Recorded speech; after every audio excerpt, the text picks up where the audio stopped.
Cuan suara. Bismillahirrahmanirrahim. Assalamualaikum warahmatullahi wabarakatuh. Baiklah hadirin sekalian, tuan-tuan dan puan-puan.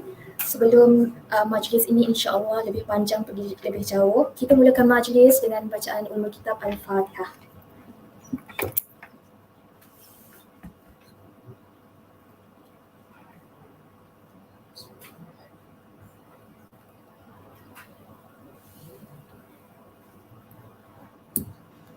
Bismillahirrahmanirrahim. Assalamualaikum semua, selamat sejahtera.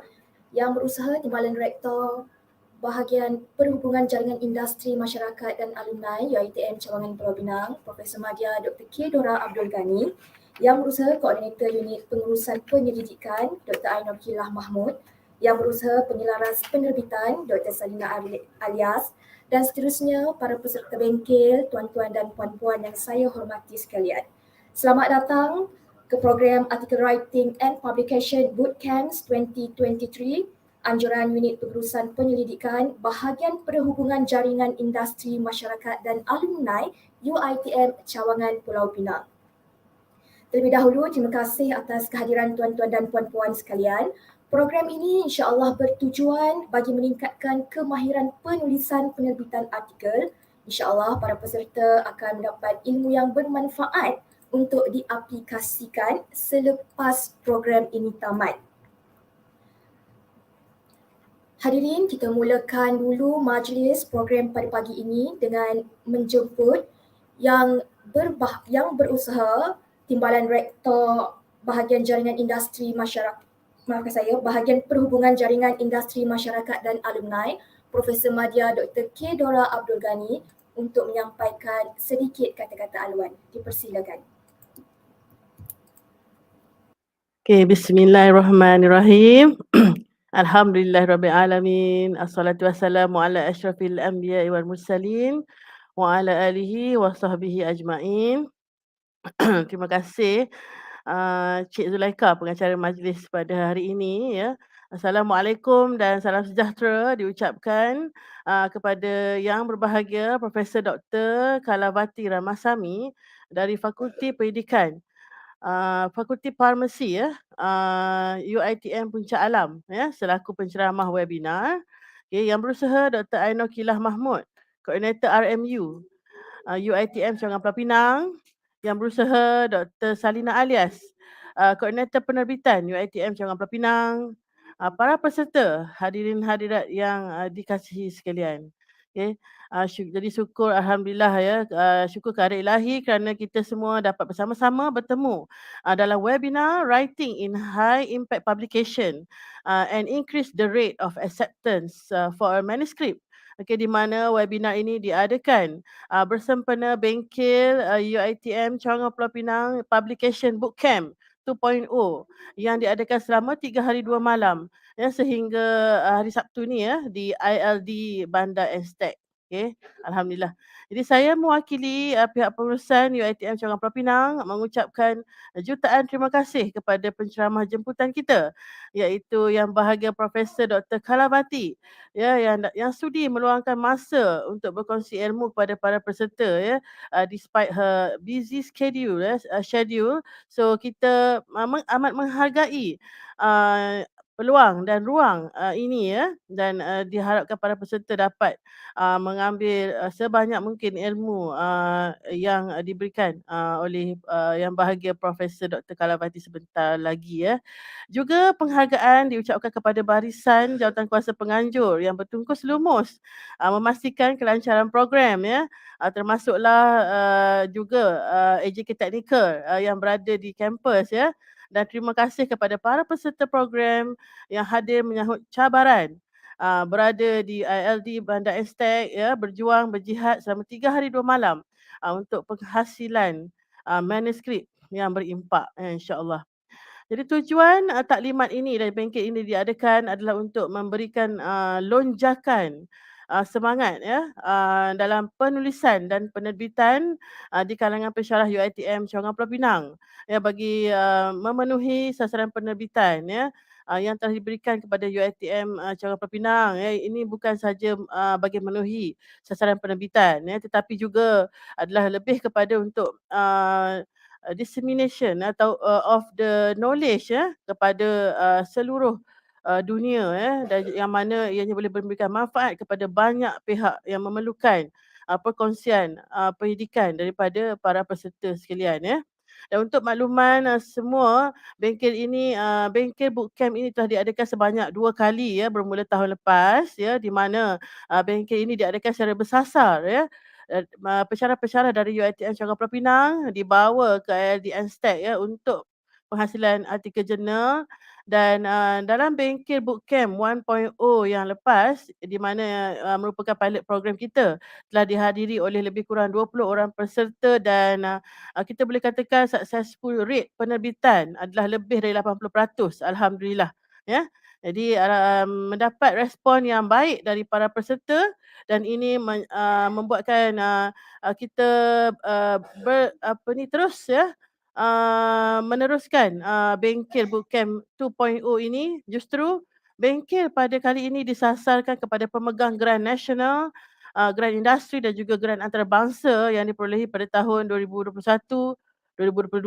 Okey, dan insya-Allah bootcamp ini akan terus diadakan pada masa akan datang sehingga semua pensyarah berpeluang menyertai bengkel ini. Jadi kita ucapkan terima kasih kepada UiTM atas peluang yang diberikan dan semoga bermanfaat kepada semua pensyarah UiTM Cawangan Pinang khususnya dan UiTM secara umumnya ya. InsyaAllah. Jadi akhir kata saya sekali lagi mengucapkan terima kasih kepada penceramah kita Profesor Dr. Kala penganjur program yang berada di ILD dan juga di kampus dan selamat maju jaya kepada semua peserta program. Wabillahi taufiq wal hidayah. Assalamualaikum warahmatullahi wabarakatuh. Sekian, terima kasih.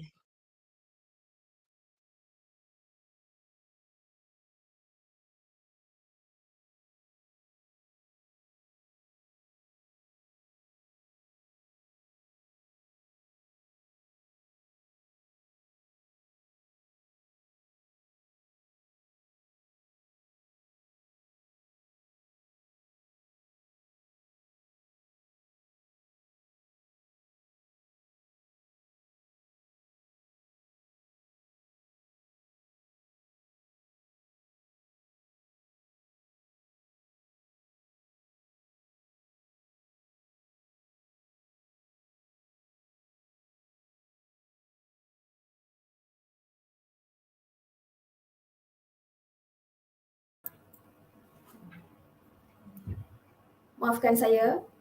Baiklah, terima kasih. Terima kasih sekali lagi kepada Yang Berusaha Profesor Madya Dr. K. Dora Abdul Ghani. Tuan-tuan dan puan-puan, tanpa berlengah, kita akan teruskan majlis pada hari ini dengan webinar pertama, Writing in High Impact Publication, yang akan disampaikan oleh Yang Berbahagia Profesor Dr. Kalavathy Ramasamy. Beliau merupakan seorang profesor Fakulti Farmasi. Sedikit latar belakang mengenai Yang Berbahagia Profesor. Beliau mempunyai PhD Microbiology dari Universiti Putra Malaysia, Bachelor of Science Hans Microbiology juga daripada Universiti Putra Malaysia, dan dari segi publication beliau mempunyai 158 artikel jurnal dengan 3,295 citation dan mempunyai H-index sebanyak 30. Dengan ini, beliau merupakan seorang penulis prolific bersesuaian dengan objektif program pada hari ini. Baiklah, tanpa berlengah, saya menjemput Yang Berbahagia Prof untuk memulakan program kita. Dipersilakan Prof. Terima kasih Puan Zulaika and congratulations first of all to our Pinang branch campus. I mean, you're doing a fantastic job. Thank you very much to Associate Professor Dr. K. Dora for this invitation. Sebenarnya I nak cakap lah dengan peserta because I know how it is to actually organize something like this. I mean, the biggest constraint is actually finance kan. With very little budget, I wish that I could also take my faculty outside, but it's not easy. So, but today I guess it's online and virtual, so more people can actually join. What I'm going to do today is actually, honestly, to just share with you tips on how to write. Okay. And please feel free to stop me at any point of time. Okay, I'll just share my screen. So can you all see my screen?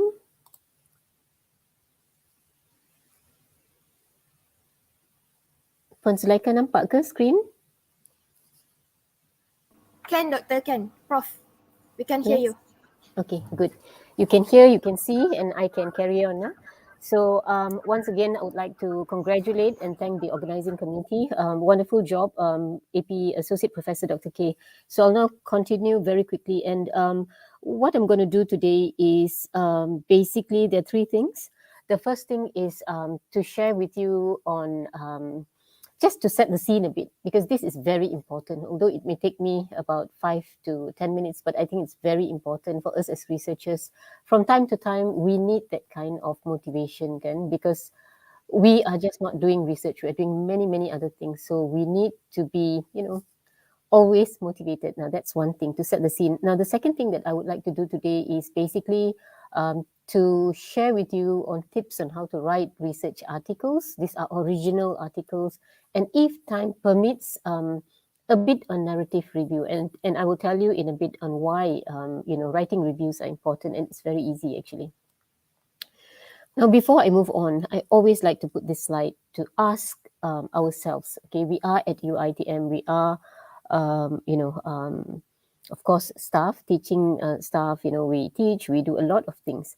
But as a researcher, as a staff at UiTM, now, if you are this person, with the backpack in a jungle, you are walking and you see two sort of routes, okay, that, sort of diverges.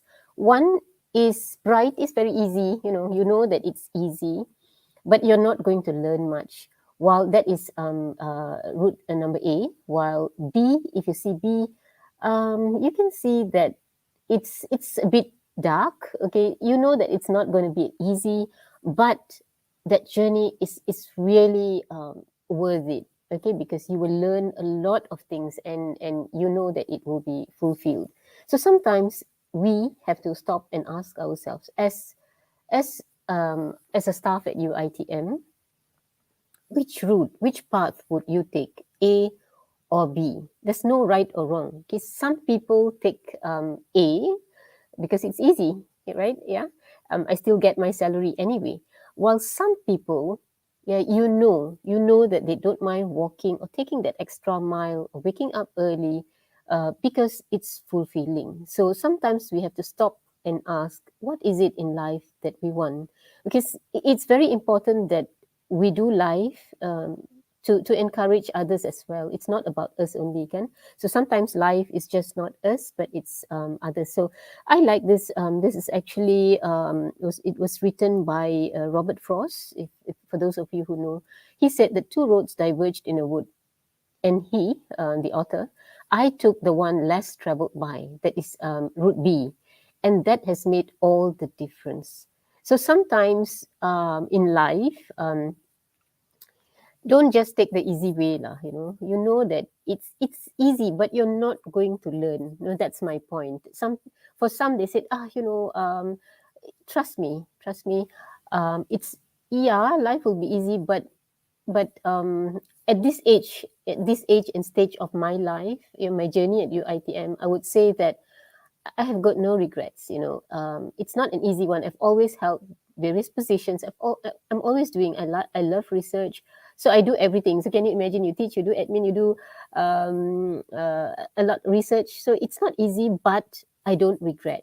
Okay, I never regret taking all this, because admin maybe lah, but research. Sometimes admin you have to help. You have to help the faculty. So sometimes people will want to avoid research, but honestly, that has made a difference. I am excited to come to work every day. Sebenarnya, I am in the lab at the moment. I am not in my office, I'm in the lab.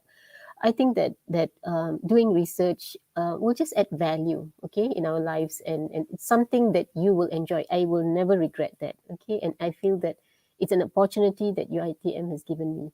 So the second one, very quickly, For researchers, right, we are not looking at fame. We are not looking at, how many awards, under your belt. All that is not important, actually. If you really like research, you really like writing, you are not going to worry about, hey, what's my salary? Honestly, kan, my salary sepenuhnya saya dapat, I knew about it last month. Why?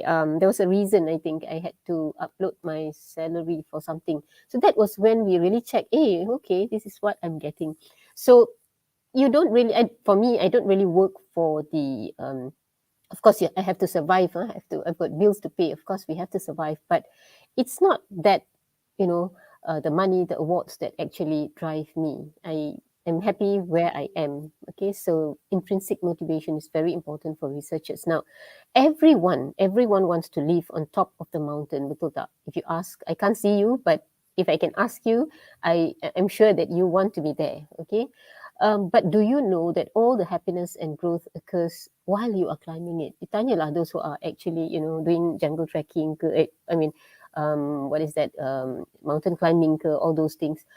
Which, of course you want to reach the top, but where do you learn? Where growth happens? Growth happens when you are climbing that hill or that mountain.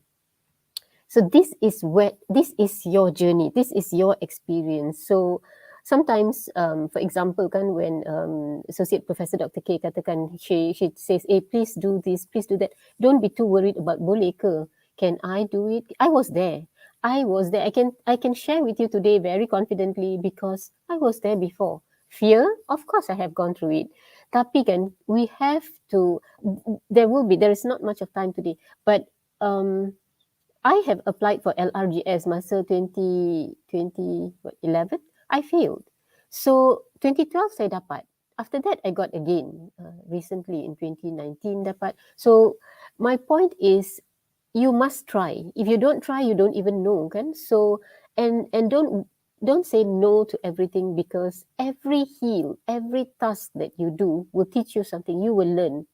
So I don't sit like, okay, I got LRGS 2012 ke 2013, I got one there. Or I got FRGS, 2019, 2016, 2019. So do I stop there? You can't, because every time I applied again for LRGS, we got it in 2019. Every hill, every mountain will teach you something different. Even now, I just applied for, together with our collaborators, for a welcome trust. You think it's easy? It's not. Welcome trust ni dia akan minta lah details kan, everything. So but I still do it because I enjoy it. Okay, because I'm learning. And even now, even at this age and stage, I still learn. Even for welcome trust, saya belajar benda yang baru, kan? Macam mana nak kira, it's different. For example, costing dia lain sedikit because they put in consultation and things like that. So my point here is that we will be afraid, but do not sit in that position. So be it writing paper, applying for grants, don't sit there. Fear will be there. That is an enemy. I was there before, but you have to overcome that, and eventually we learn from everything. Sometimes we feel like this. I don't know whether you have felt, but I have gone through this, especially bila KPI. Kan KPI, for those who have got long-term research grants, for those who have got international grants, you know that the KPI is huge. You know that, so this is also overcoming fear, So this pressure is all positive. Imagine life, if you don't have any pressure, you live like that. Do you think it's all good? You live longer with a bit of pressure. Okay, janganlah over, nanti it's bad. But positive pressure is all good. Okay, you will learn something from it. Okay, and deadlines to me are very stressful, but use that positively to motivate yourself.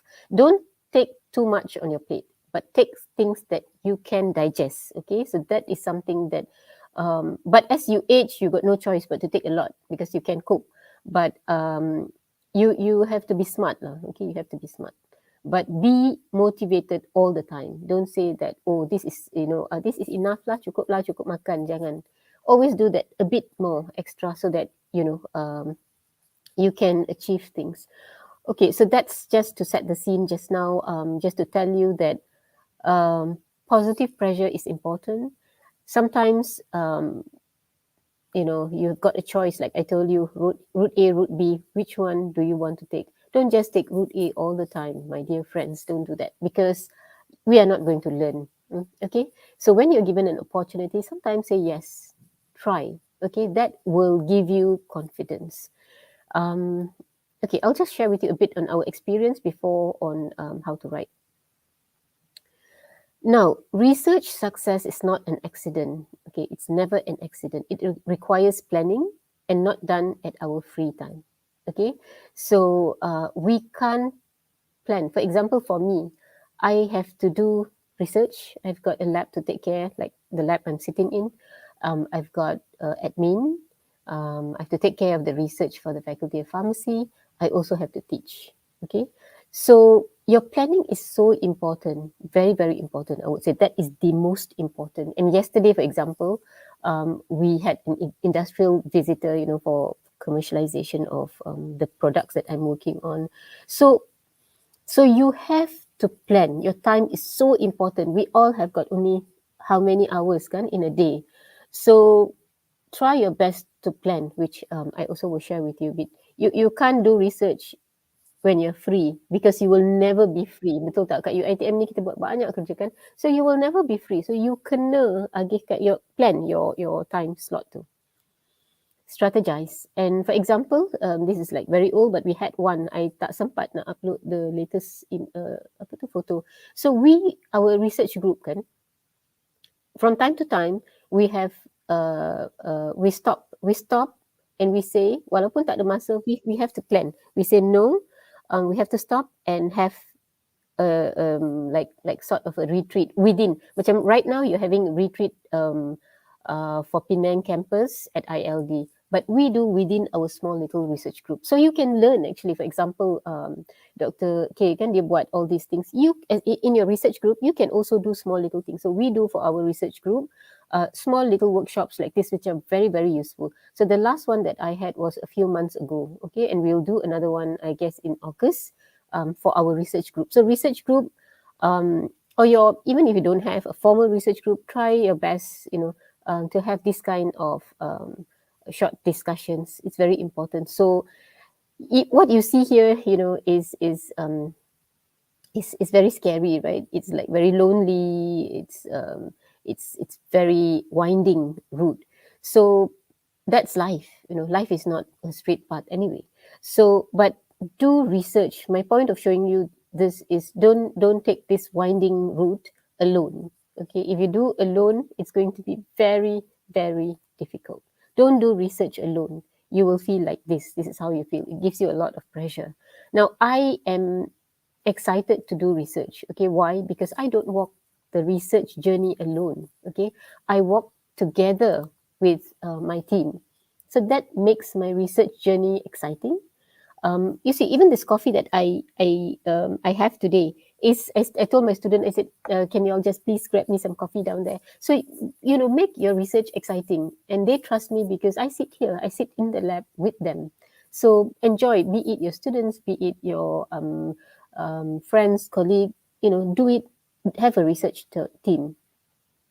And I would strongly encourage that each of you have a mentor, okay, for research. Build a strong research team. Work with teams of more experienced researchers. Okay, like for right now, actually, my research group. But what is very important in a research group is trust. Okay, because sometimes there can be a lot of issues. So trust is very important in a research group. So this is my research group that I have worked on for a very long time. I cannot remember dah berapa tahun I have been with this team, and I don't know whether I have been with this team for a very long time. But a few days ago, I actually I informed RMC, Renew, to change. I do not want to hate this group. I think I have groomed my successor, Dr. Associate Professor Dr. Stephen, to now lead our research. This is a very old photo. Okay, now we are bigger.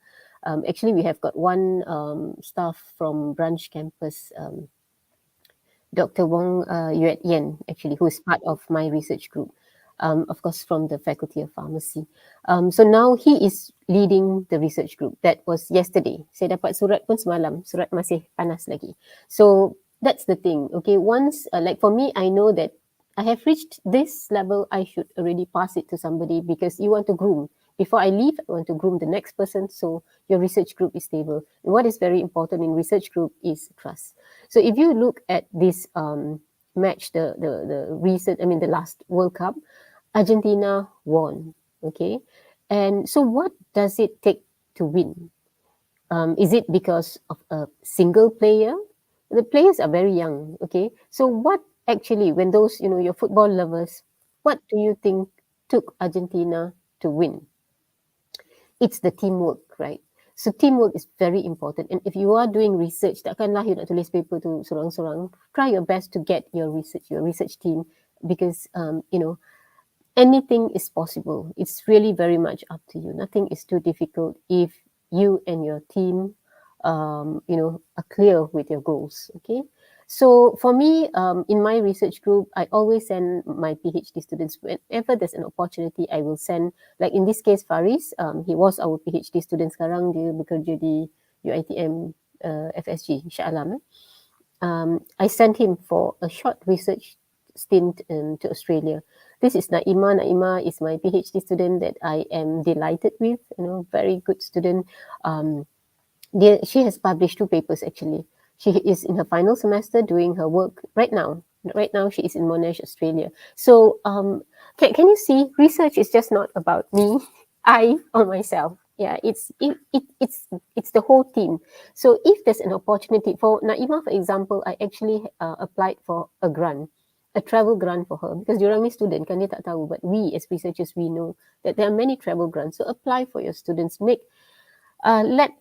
I just feel that we should put some, I would say like make their journey also more meaningful. It's not only us, but make these young people, they are the future, kan? So make their journey worthwhile as they are doing their postgraduate student. She has been, I think in Australia, masih baru 2 weeks, baru 2 minggu, tapi she's learning a lot and she's also helping the team there. Now, I'm just sharing with you a bit on what are the things that motivate, encourage us, okay, as a research group.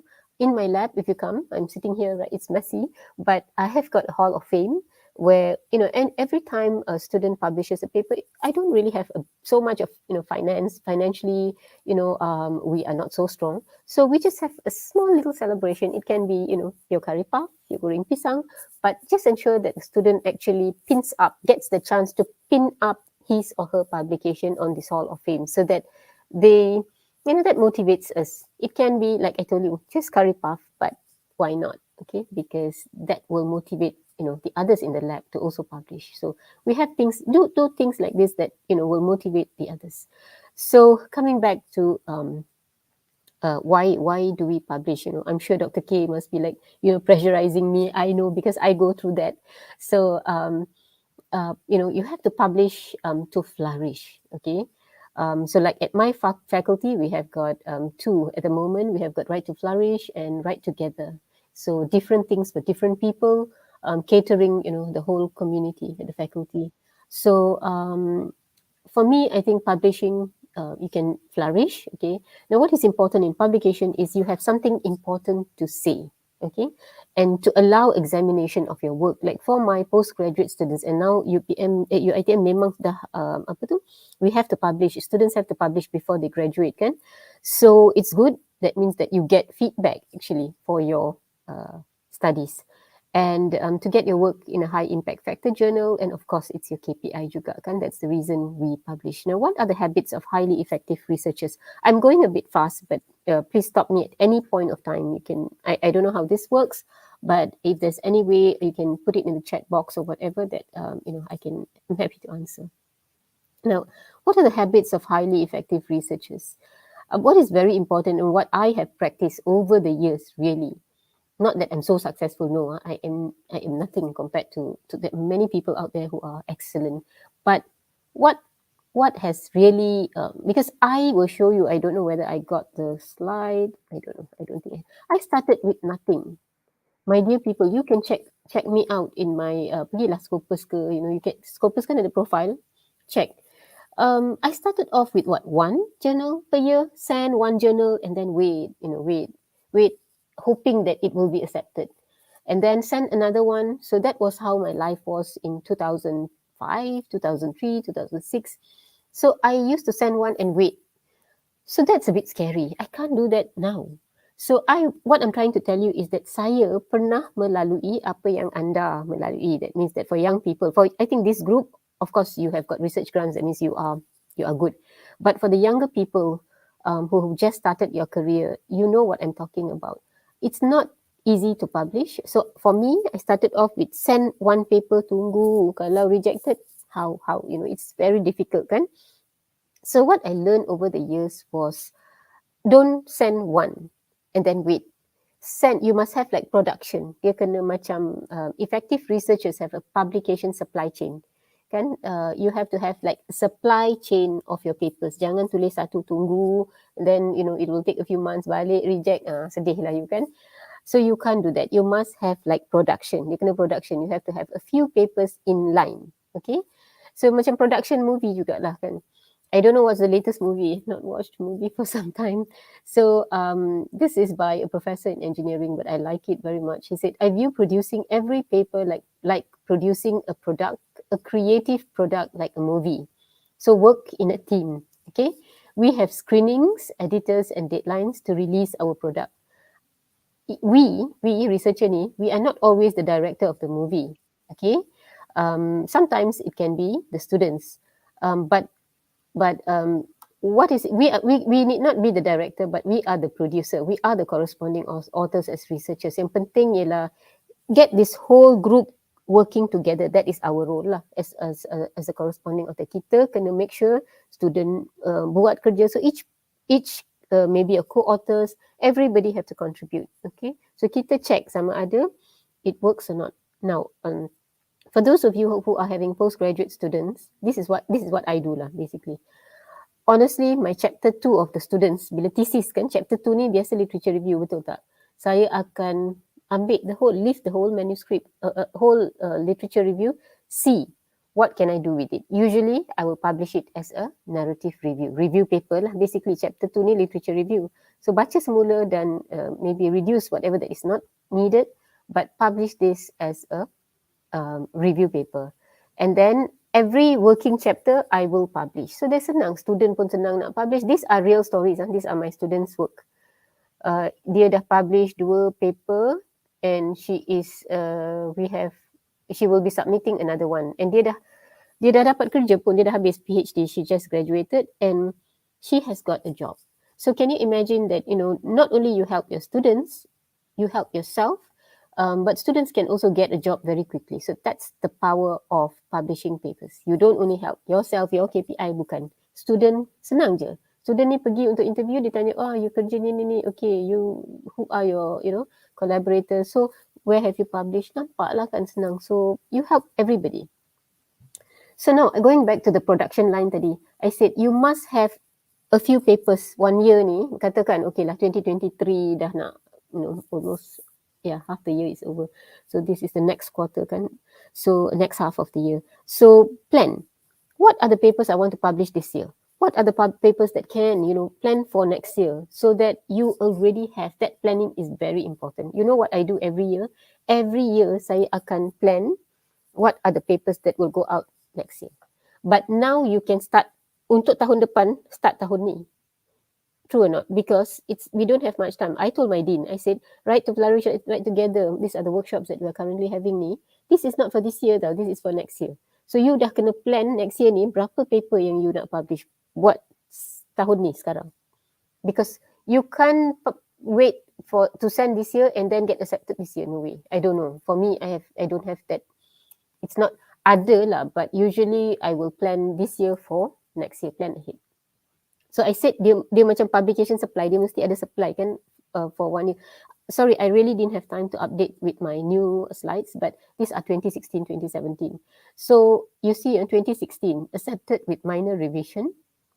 Manuscript that, this is all the same year. I'm just showing you an example. 2016, manuscript that needs revision. Okay, so this one is minor. This is also needs revision. This one saya dah hantar, that means saya dah submit. Okay. So can you see that I maintain a stock of papers? If not, I can't publish. Okay, it's very difficult. Ni I dah hantar. So it's like every year tu, you must have at least a few papers yang dah hantar, a few minor correction, a few already draft 1. I hope you can understand what I am trying to say because I can't see you, so it's very difficult. My point is have a constant supply. Jangan bang on one paper only. Okay, if you are a young researcher, it's okay. Don't hit yourself and say, oh, I got only one paper. Tak ada. Memanglah you dah baru masuk kan, takkanlah you have much. But for the seniors, the trick is to have a few in hand. Okay, don't bang on one paper. Now, time management is so important. Okay, there's only so much that you can do. How much can you do actually? There's so much that you can do. Sometimes you feel so tired, right? So you can't say, oh, you cannot give up your family again. You can give up things like hobby. You can give up, talking less to your friends. Corridor talk to boleh reduce kot. Your hobby, your games, your time with friends tu tak boleh kurangkan sedikit kan. Tak payahlah selama sangat kat pantry ke. But you can't, like your family, can you give up ke? Tak boleh lah, it's your family kan. You have to take care. So plan your time wisely. Okay, your family is important, but give up lah your TV, computer games, sports. So planning is very important. When you play hard. When you work, I always say work hard. So I tell my students, when you work hard. We also enjoy at the lab. But if you see my lab ni, bila tengok kat pintu tu, dia akan ada jam besar. I don't know whether I got the photo. I should have put the photo in my lab, so that students can actually see that time is very important. So, for me and researchers in our lab, we try our best to come in by 8. Because that will also is a good good for the students. They are learning from us kan. So come in by 8 and they go back at 6. Okay, so I'm not saying that we are so rigid, but what is important is they must value time. Okay, you go back, you enjoy. Now this is a survey that was done. Now 82% of scientists surveyed, this survey is among scientists, indicated that they sometimes feel overwhelmed at work. Betul tak? Sometimes tired, very tired. I think I am tired every day. Okay, so we feel it's like so many things. I don't know which one to do. Yet, we all know of star scientists who seem to always get everything done. So how do they do it? Kan? Kita ni penat, honestly, very tiring. Banyak sangat. Sometimes you rasa macam, mana ya? Saya nak buat, mana satu yang nak buat dulu. Tapi, we still get it done. So how do we do it? Okay. And what is the advice that, these are all very successful researchers, publications from Nature. What advice would you give the next generation of researchers to improve their chance of success? Do you know what is very, very important?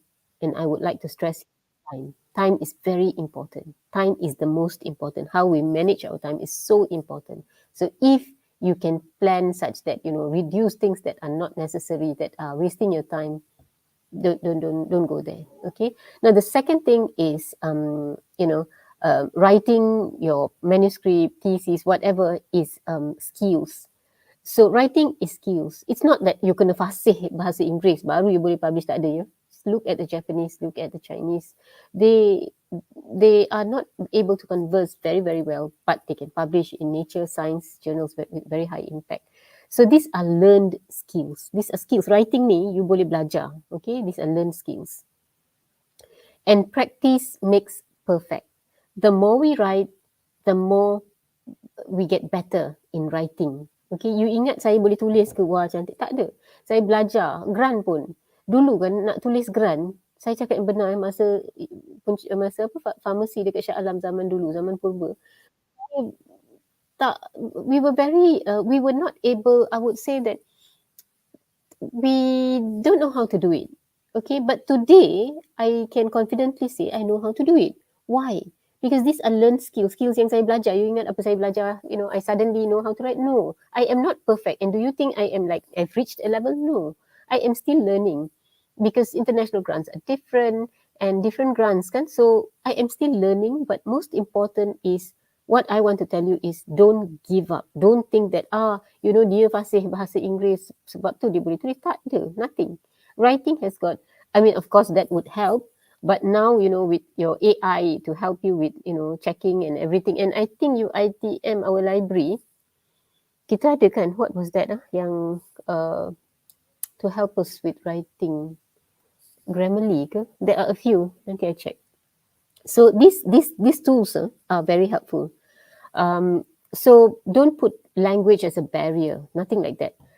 All we have to do in writing is actually dia macam format yang saya akan tunjuk you kejap lagi. Okay, 9:20, so still okay. So researchers watch and improve the weakness in their publishing game like athletes perfecting their sport. You ingat those sports kan yang main badminton ke football ke, they also work very hard. They just, it's like a skill that we need to make it perfect. So I will share with you a bit on how to write. So a lot of people will think, do you think you are ready to write? Kalau saya tanya diri saya kan hari ni, am I ready to write? Am I ready? Memang saya tak akan ada masa nak tulis because there will never be time. Never time for me because ada banyak benda kan admin saya lagi, saya tak tahu mana yang nak buat. So am I ready to write now? No, I will say no. Okay, we will never be ready to write. I don't know about you, but for us with many things, we are not ready to write now. But when can you start writing? If I say, oh, I've got this, I've got this, I've got this. So bila saya ready nak tulis? Saya tak ada masa kan? So we have to find that time and start today now. Don't say tomorrow I start lah. Esok saya start sebab hari ni banyak sangat nak buat kerja. Jangan. So you have to start writing even if it's a bit right now. Okay. Now for those who are at ILD today from Cawangan, Pinang, I am sure that your mindset is already there because you have got the 3 days or 4 days. Memang you're focused to write kan. So you have to do it now for sure. But for those who are in Pinang, I think that don't say esok masih ada. Esok memang masih ada kan. Sebenarnya tiada esok bagimu lah. I always say that. You have to start it now. Don't say tomorrow because tomorrow you have got more tasks to do. Okay, start it now. And the secret to high output is that you have to write before you feel ready. Okay, so you will never feel ready sebab kita ni lecturers, cikgu, kita mengajar, kita admin, most of us are holding admin positions. We will never feel ready. So start even when you don't feel ready. Okay. And I still remember that the first paper, even like your students, kan first paper yang diorang tulis ni, they'll be so motivated. So the minute you get one paper out, that will like sort of boost your confidence. You not the second one, it'll go on. So start even when it's difficult. Writing is in fact rigorous thinking. So don't actually say it's in my mind, yeah, I want to do this. Ni masa you tengah driving tu boleh lah. Okay, I want to put this, do that. But writing ni, you tak boleh fikir, okay, I have everything in my mind, nothing. You have to you have to write. So yang tidak ada masa, saya encourage you, do snack writing. Masa lunch katakan. For us kan, at Puncak Alam, honestly, jauh kan, restoran semua. So saya makan, minum semua kat sini, kat lab je. So maybe, you can do a bit of snack writing here, snack writing there, like take that time. Walaupun sedikit, gunakan masa itu untuk menulis. 1 to 2 hours a day. Writers write and don't always enjoy it. So you have to just do it. Okay, you tanya saya sekarang, enjoy ke nak tulis? Saya kalau tak ada kerja lain, saya enjoy lah. Memang saya enjoy nak menulis kalau saya tak ada kerja lain. Kan? Tapi it's now with all the load that we have, the work that we have to do, we have to just do it. Okay, so we don't really like now I have to force myself to write because I don't have that time lah. Time is against me. So I want to ask you this question now: does motivation lead to action or action leads to motivation? I can't see you, but I hope you ask yourself these questions. Tanyalah diri anda yang berada di ILD ni. What do you think? There are 2 questions here. Motivation leads to action or action leads to motivation? Which one you think is true? There's no right or wrong. Ini bukan pop quiz yang tak ada. Motivation, contohnya. Saya motivate you hari ni, setengah jam dah kan. Lepas ni saya akan start dah. So saya motivate you, saya kata, everybody can do writing. So I motivate you, okay, and then you write. So there's no right or wrong. But I tell you what is more powerful is action. Yang dekat ILD ni, your action, katakan you dah tulis paper tu, that will actually lead you to motivation. Bila paper you dah publish, that will encourage you to write the second one. And when it's accepted, that joy will push you to write the second paper. So to me, I would think that action leads to motivation. Do it. And my style is, saya tak tulis paper semua sekali. Mana ada masa kan? Katakan even your semester break is full. So break it down. My dear friends, just break them down into, okay, maybe, give yourself like paper ni nak tulis kadang-kadang lama kan. So you have got katakan lah 2 months. Break it down. Say the first 2 weeks of this month, I will try to address get all the figures and the, methodology done.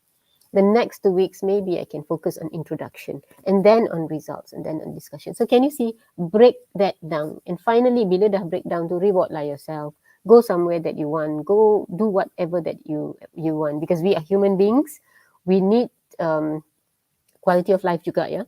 So after working hard, go and really have a good, reward yourself well, whatever you want to do. But what is important is set clear deadlines. Okay, and this is very, very, very important. Kalau teranjak pun janganlah jauh sangat. Katakan maybe, seminggu. So that's what I am doing with our research group, with our faculty at the moment. Right to flourish, right together ni. Kalau dia tak boleh buat deadline, saya buatkanlah untuk mereka deadline. Tapi kalau anjak sini, sometimes work is too much. So we change a bit here and there. But this is the kind of culture that we are trying to share dekat fakulti. Okay, deadlines are important. So work together as a team. Have a goal plan and stick to it, okay, to achieve it. Finally, like I said, reward yourself. If holidays are things that you want to go, go. If food is your, heaven, then eat. So my point is, do and then you enjoy. Okay, success is like a snowball. It takes momentum to build. And the more you roll in the right direction, the bigger it gets. Like I always tell my faculty members and wherever I share research, I always say that for me, publication ni, it just didn't fall from the sky. I worked very hard and I didn't do it like stress memang lah stress lah. I have to be honest lah. Tapi I like research. It gives me great joy. Saya datang kan kerja setiap hari. What do you think really motivates me to come to work, every day, very excited. You can see me, by 8 saya dah ada kat sini and saya balik lambat. Kenapa? Kerana I like research. Okay. This is if at Puncak Alam, our labs are at FF3. I always sit here. Walaupun saya ada 2 bilik dekat bilik admin, FF1 yang lagi cantik. Okay. Tetapi this gives me great joy.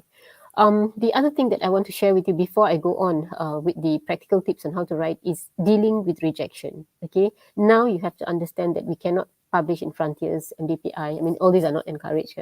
So I would suggest that we will have to target journals like Springer, Xavier, Cambridge. So rejection is also something that you have to deal with. Okay, don't take it lightly. I mean, don't be discouraged. Saya dah biasa. First time maybe you sedih lah, kenapa you reject? No, don't be discouraged with rejection. Okay, this is also learning. So for me now, I am used to reject, tak apalah, kita hantar ke tempat lain. Okay, so rejection rates are very high in journals now. So you need to deal with it. Janganlah kata, oh dah lah, saya tak nak lah, saya nak give up lah, saya tak nak hantar lagi. Tak, it doesn't work like that. Okay, exactly on the dot. So 9:30, I can start with practical tips before you write. Where to submit, types of manuscripts, and then the article structure. Actually, tulis artikel ni, dia macam formula. Kan? Dia formula yang saya akan ajar you how to, if you follow this formula, you tak akan, memang it's there lah. So just follow that formula. And finally, I will talk about the review and editorial process and author ethics sedikit je lah. So this 2, 3, 4, 5, I will try to finish within the next 1.5 hours. Is everything okay, everybody? I hope it's okay. I can't see you. Itulah masalah kalau buat online kan. I can't see the people. So before I go on how to write journal articles, how to write articles ni, dia formula kan. What is very, very important and don't miss this is it the right journal?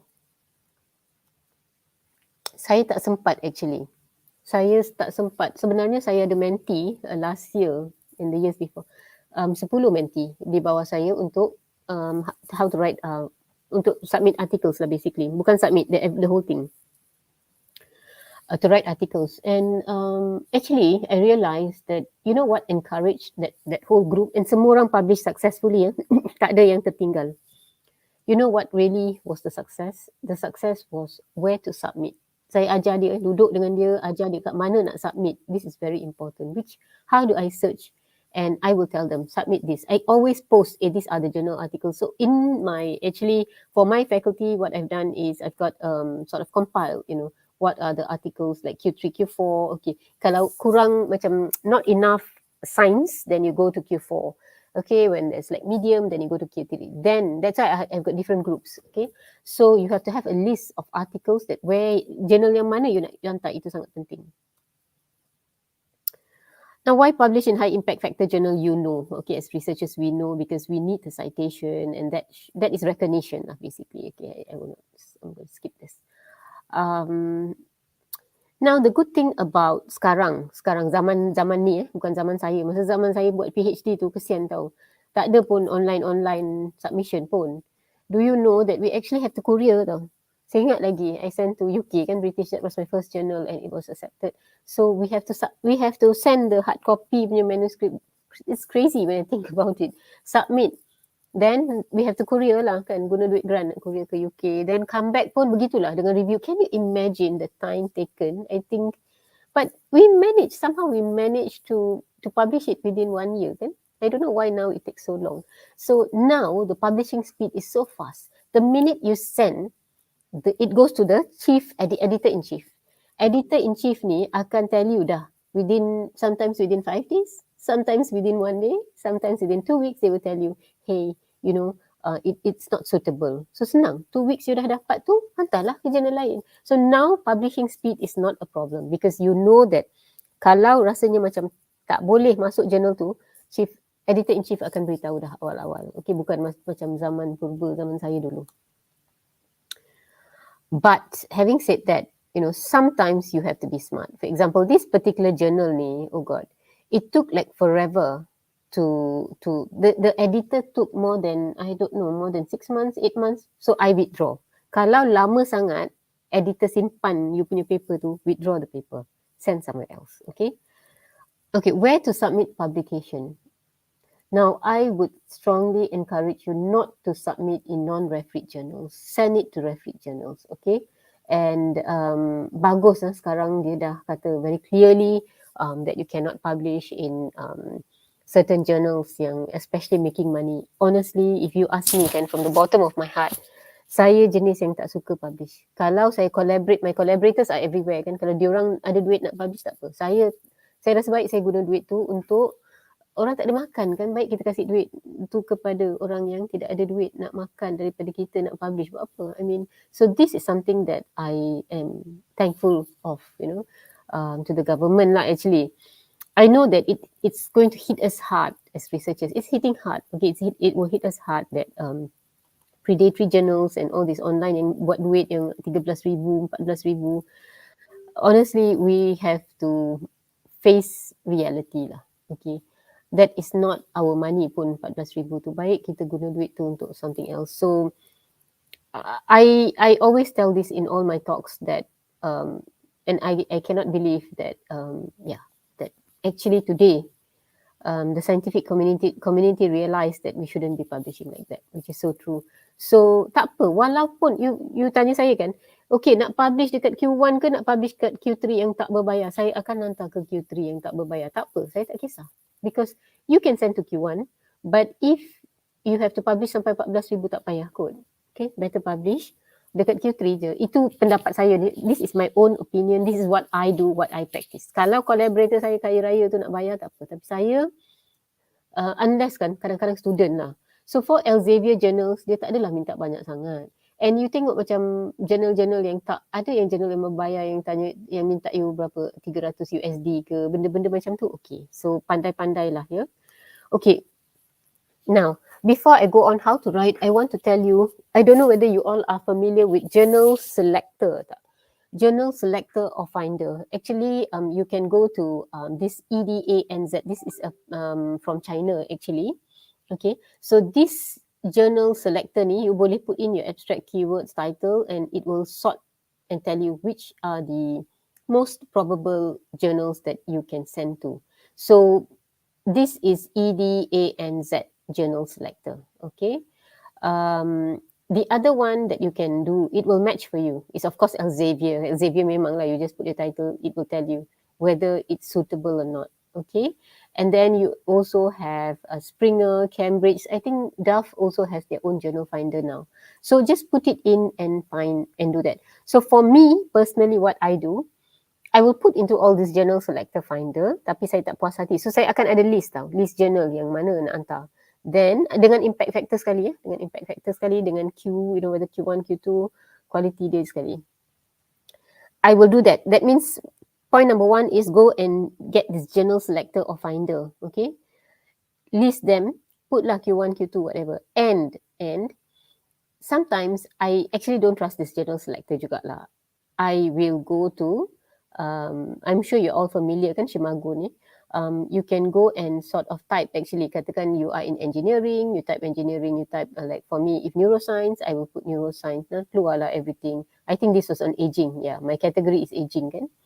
So ni tengok zaman 2014 saya dah buat, memang saya buat macam ni. So aging, so it will tell me exactly, you know, in Shimago what are the journals yang bagus lah in that area. So this will give you an idea of where to start. It takes time. Jangan ingat yang tulis paper cukup. Tidak.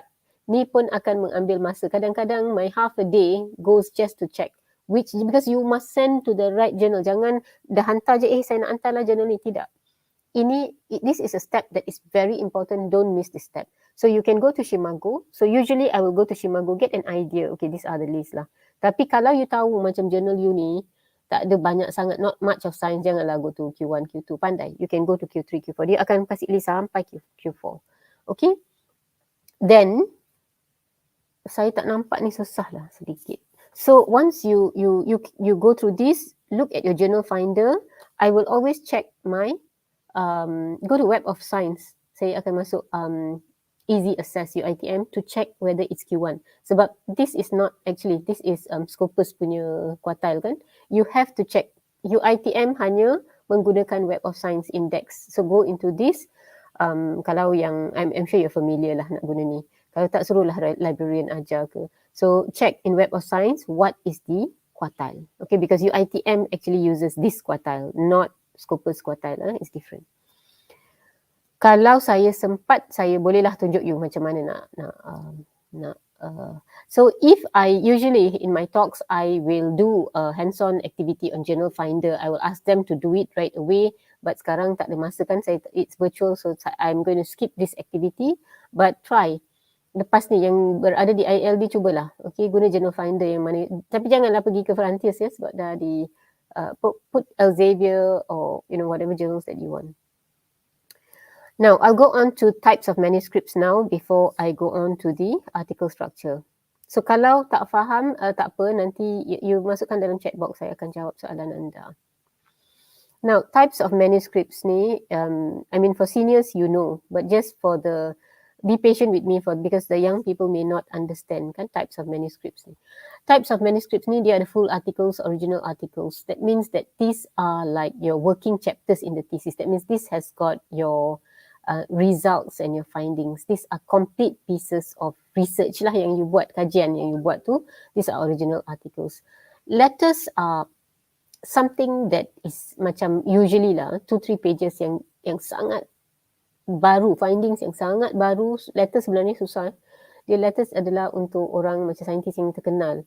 Dia akan, it's very new thing that you want to tell the public, the you know, scientific world. So it's not much, not very short, but benda yang sangat penting, yang novel, yang new.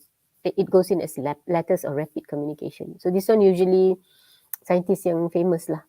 And then of course you have got review papers. Review papers ni sebenarnya banyak, okay? And don't take it lightly. If I were you, students literature review tu jangan buang. Itu adalah banyak kan effort. So put it as review paper. And if I got time today, I will share with you on how to do that. Okay, so jangan ingat bahawa review ni hanya dijemput, bukannya. Saya akan tunjuk you macam mana, kalau saya sempat lah ni, how you can send a pre-submission inquiry letter. Saya biasa akan tulis surat kepada editor, saya akan tanya, is it, you have this, do you think it's suitable tak nak masuk ni, okay? And what I do, like I told you earlier, is I always convert students' literature review to review paper. You can find this in your journal. Okay, now, ini penting. The article structure. Okay, so this is very important. So please be with me for the next few minutes, okay? Biasa, of course lah, you've got your title, authors, abstract, keywords. I call this as IMRAD. This is very important. It's very simple. Dia formula je kan? Introduction, methods, results, discussion, and of course you've got a conclusion. So this is what it takes for a full article. So what I'm going to do the next few minutes would be, I want to share with you a formula on how to write the introduction. It's very simple. How to write the abstract. Ikut sahajalah. Ini bukan ajaran sesat. You tak akan sesat lah kalau you ikut this formula. Okay, it's just a formula. Now, before I teach you, I share with you, not teach you. Okay, we all are learning together.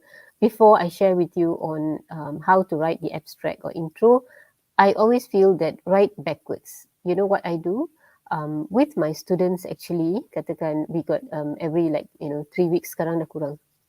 You must sit with your student kan. So do this first. Jangan nak rush to write abstract. Jangan. When you write a manuscript, follow this order. You selamat. Okay. Jangan nak rush to write introduction. Bila figures and tables you tak betul. I hope you understand, and this is very important. Write in the following order. That means you have to get your figures and tables dulu. Kalau itu tak ada, jangan tulis dulu. Kerana itu sangat penting. Because that is the science behind your whole manuscript. Okay. Get your figures. Even like those who are in ILD today. Ensure that your figures ni dah cantik. That means dah label dia betul. Your footnote dah okay. Significant dah tunjuk. Warna dah okay. Corak dah okay. Color dah okay. Semua okay. Okay, that means your figures and tables have to be solid. Do that first. Jangan nak rush nak tulis banyak-banyak. Tak, ni kena dulu. Because this is your science. Your science actually is represented here. Then you can, of course, methods are easy lah.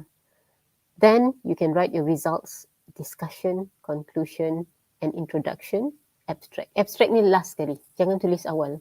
Sebab only based on all this whole paper, baru you boleh tulis your abstract and your title. And each section has a definite purpose. Okay, now onwards, I will go slower because this is very important. Now,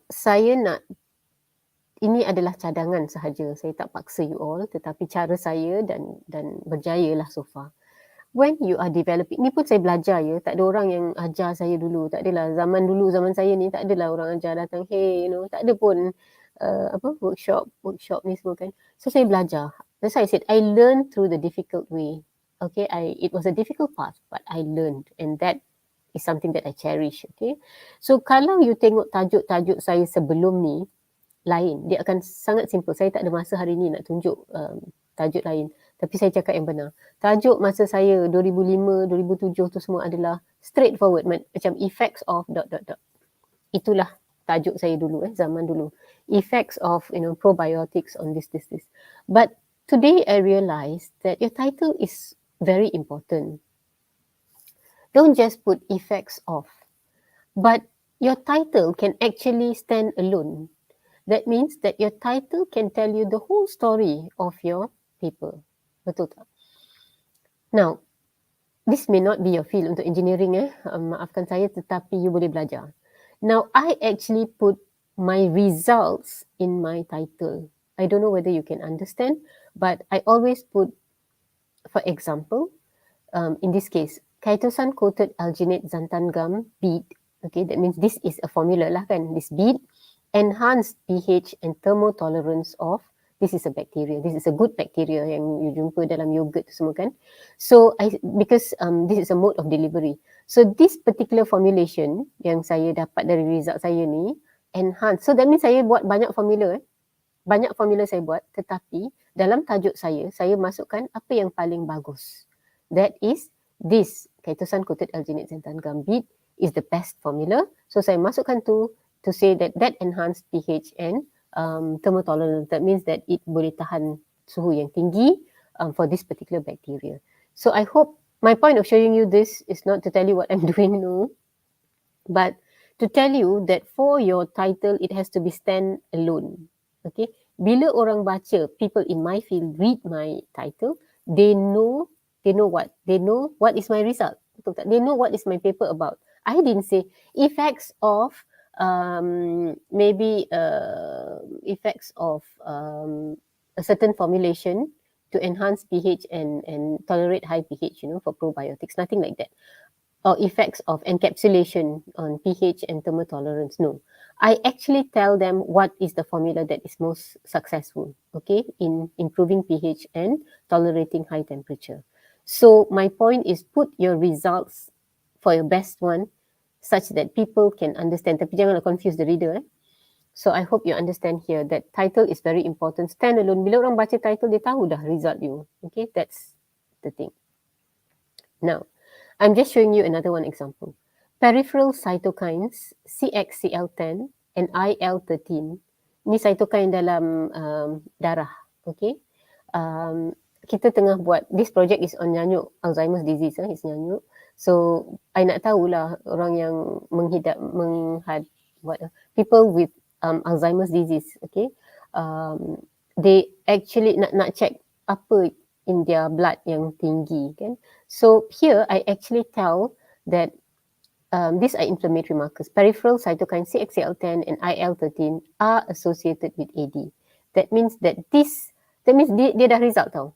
Saya tak cakap that effects of cytokines on AD or what are the whatever or blood peripheral cytokines in Alzheimer's disease. Tidak. Saya cakap terus what are the markers that are associated with AD. Inilah result dalam saya punya paper.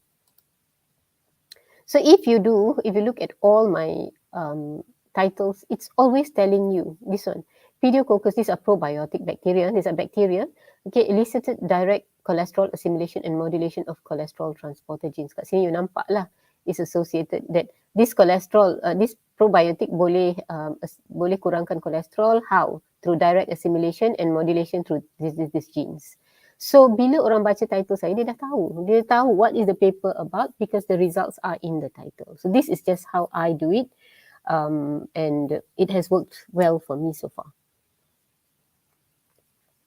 Okay, now I'll go on to the abstract. So now abstract is your advertisement of your article. Orang baca abstract dia akan tahu, should I read the paper or not? Okay, dari abstract dia dah boleh tahu sama ada it's worth reading or should they just not read it. Now, the abstract should summarize. It depends, usually 300 words lah. Okay, this one ikut journal.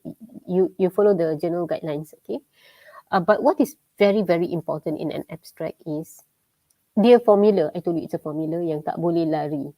Is you must address the problem, the method, the results, the conclusions. Depends.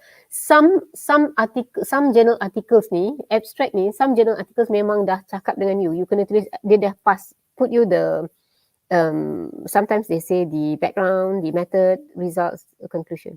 But most of the journals leave it to us. Okay, most of the journals leave it to us. So like example, this particular journal yang I hantar dulu memang dia dah tell you what to write in the abstract. So if they don't tell you, then I think that most of the journals don't tell you how to write, but so I will tell you what to do. Now, the abstract should give you sufficient detail so that the reader can decide whether or not to read the whole article. And together with the title and abstract, it should stand on their own. Okay, you baca title, baca abstract, orang patut dah tahu what is your project on. So many people make mistakes, still make mistakes in this. Do not include references, figures, tables, or citation in the abstract. Okay, and many authors write the abstract last. Like I told you, susunan dia pun abstract adalah last sebab abstract sangat penting. Okay, and some journal articles would require you to have an graphical abstract. Okay, So graphical abstract means apart from your normal abstract, they will want you to get your graphical abstract macam ni. So graphical abstract ni, ini yang dibuat oleh my student. So it's still again on micro encapsulation. Dia tengah encapsulate lah this bacteria inside kan. So you have to take time. Jangan nak rush and then buat benda yang tak cantik. Jangan hantar if you are rushing. Don't. Do for me kan, whatever I do, I like to do it properly because I think that you must have pride kan in your work. So that bila orang tengok, dia nampak. Orang yang bukan dalam in your field pun akan tahu. So here, this one is the capsule. This one actually, what does it show? It shows this one kan. And inside this is your cross-section kat ni.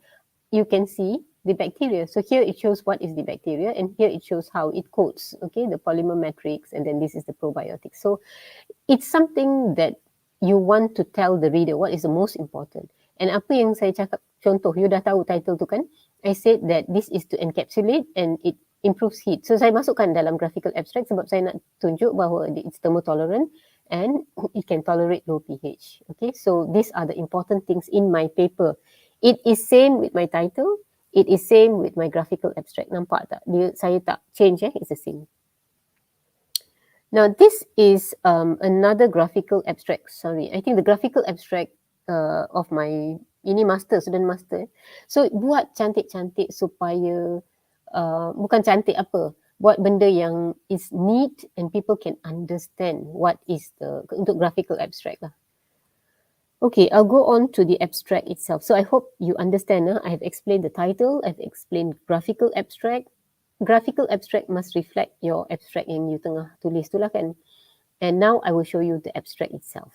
Okay, so dia tak lari, tinggal it depends on how many keywords. Okay, how many words. Highlights lain.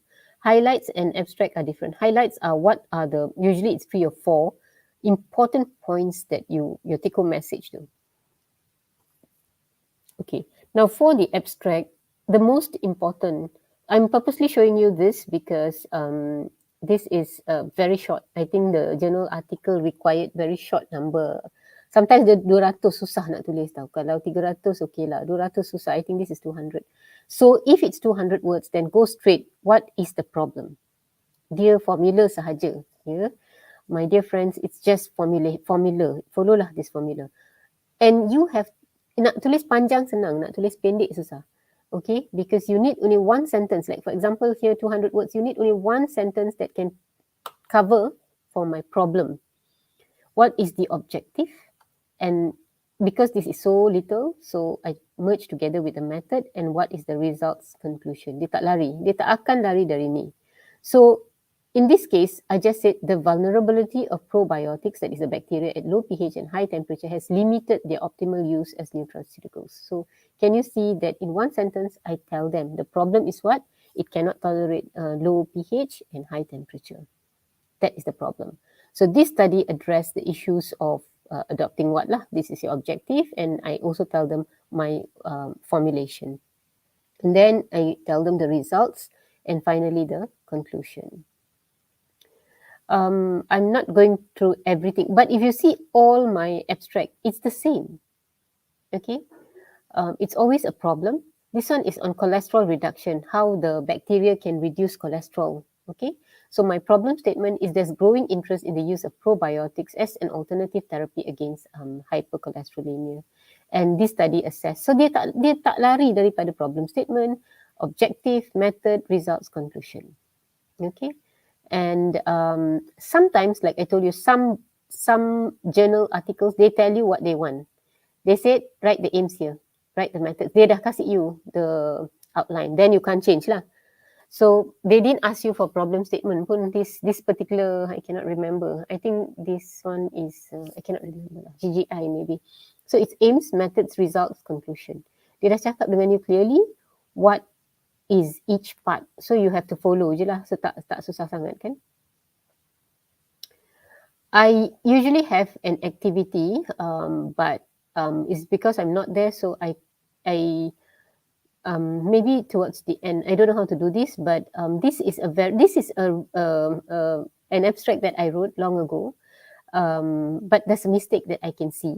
Usually I ask people to tell me what the mistake is, but since it's virtual, I will just tell you what the mistake is. So in this abstract, of course it's a review lah. Maybe that's why I did not address it, but don't do this mistake. Okay, now I learned. Okay, I realized that, hey, I actually stopped at the objective. Tak ada pun result. So here in this particular abstract, dia dah publish. So it published in Journal of Neuroscience in 2017. But I realized that there is a mistake that I did. Okay, the mistake was I talk about the problem. Ini ialah on Alzheimer's disease project. I said, that Alzheimer's disease is a problem in older adults and the poor understanding of the mechanism. Banyak problem saja. Lepas tu I suggest lah, with the recent emergence of high throughput technology, saya nak guna omics, nak check untuk biomarker. So this review article highlights the potential of using. Saya berhenti dekat objektif. Saya buat problem statement, saya berhenti dekat objektif. Nasib baik boleh publish juga masa tu. Now competition is tough. The mistake in this track is I did not include the results of my review. A lot of you may be asking, review ada ke? Results ada. Because what can I conclude from this review? Which is the best platform? I should have put in, kan? What were the main outcomes of this review? Patut saya masukkan, tetapi I did not include. So I just stopped at the objective. Masa tu saya tak pandai kot nak tulis review sangat. I started writing reviews only in around that time lah, 2016, 2017. So can you see? I learned the difficult way. I learned that, hey, I just stopped at the objective. Don't. Because now you know that you actually can put your results and then conclude lah kan. Ni saya berhenti je ke objektif. Nasib baik masa tu maybe senang nak publish kot. So I hope you are clear with the abstract and things like that. So I'll go on. Abstract ni senang sama ada you tulis grant atau you tulis whatever is the same. I'll go on to the keywords. The keywords basically are labels of your manuscript, okay, and they are critical to correct indexing and searching. Dia penting. So jangan buat keywords last minute. Keywords because orang cari kan, katakan you buat on Alzheimer's disease. So orang akan cari keywords baru dia dapat paper you. Kalau dia tak dapat paper you. So it shouldn't be too broad or too narrow. So keywords biasa the journal will tell you how many keywords lah. This is not a problem. And sometimes Elsevier memang dia akan, bila you submit tu dia akan tanya you classification. Now, I want to go on to a very important part, that is the intro. Abstract dengan intro almost the same. Okay, that's why I don't want to waste too much of time on abstract. Abstract saya just said problem statement. What is that? Objective, method, results, and conclusion. Kan? Abstract tadi. So abstract is very, very short. But intro, I will spend a bit more of time because if you get your introduction right, your abstract will be correct. Okay, because introduction ni dia panjang sedikit compared to abstract. Okay, and it tells you, so I will spend a lot of time here because when you get this right, you akan faham macam mana nak tulis abstract. I will show you. So introduction is your chance to convince the readers of the importance of your work. Kalau abstract title dah okay, abstract dah okay, baru dia baca intro kan. Now introduction is important because it tells you the whole project in 1.5 pages. Janganlah tulis panjang sangat intro. In 1.5 pages ni atau 2 pages, you understand the whole project or the whole study that that person is working on. So it's a very important part. Now, you start off again, like I told you, problem. I will show you an example in detail. Okay, this one. So describe the problem. Okay, that's the most important thing. Because if there is no problem, then why do you want to do this research? Betul tak? Okay, that's your first point. So your take-home message will be, describe the problem. Tapi problem dia kena real lah. Janganlah you reka pula problem tu. So describe the problem. Now your second one that many people miss is, are there any existing solutions? Ni sangat penting ya, please. So you describe your problem. You don't talk about existing solutions in your abstract. You know why? Because you don't have that. Dia 300 words je kan? So you don't have that space. But in your introduction, ni sangat penting saya ulang suara ya. Lepas describe problem, describe what are the existing solutions. Ini adalah sangat penting kerana bukannya kita yang first time buat kan, betul tak?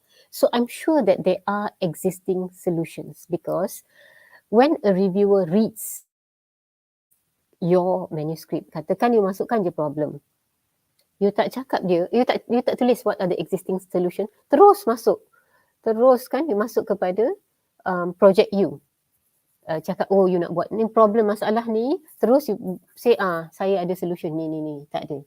You must tell the reader what are the current existing solutions and what are the limitations of the current existing solution. Sebab tu you buat project ni. Saya tak tahu you faham ke tak, but this is very important. So describe the problem. What are the main existing solutions at the moment? I'll share with you my own example. Okay, then you will know what are the existing solutions. Kalau existing solution dah boleh solve the problem, kenapa you nak buat? Betul tak? That means there must be some limitations to the existing solutions. So I hope you understand. Problem, existing solutions, limitations to the existing solutions. Sebab kalau you tak address what are the existing solution, kita macam shock sendiri kan, kita SS lah, kita propose the apa yang kita nak tak. We have to address what are the existing solutions, what are the limitations to these existing solutions. And here kan, existing solution ni jangan cuba kita skip something that is there but you nak cover, nak hide, jangan. Sebab editor ni dia pandai kan, dia tahulah reviewer ni it's their field kan. So introduce the main scientific publications on which your work is based and cite a couple of original and important work including recent review articles. So you have to have a very good knowledge of your existing solution. Saya tak baca WhatsApp, so kalau saya tak tahu what's happening the other side, but I think it's okay. So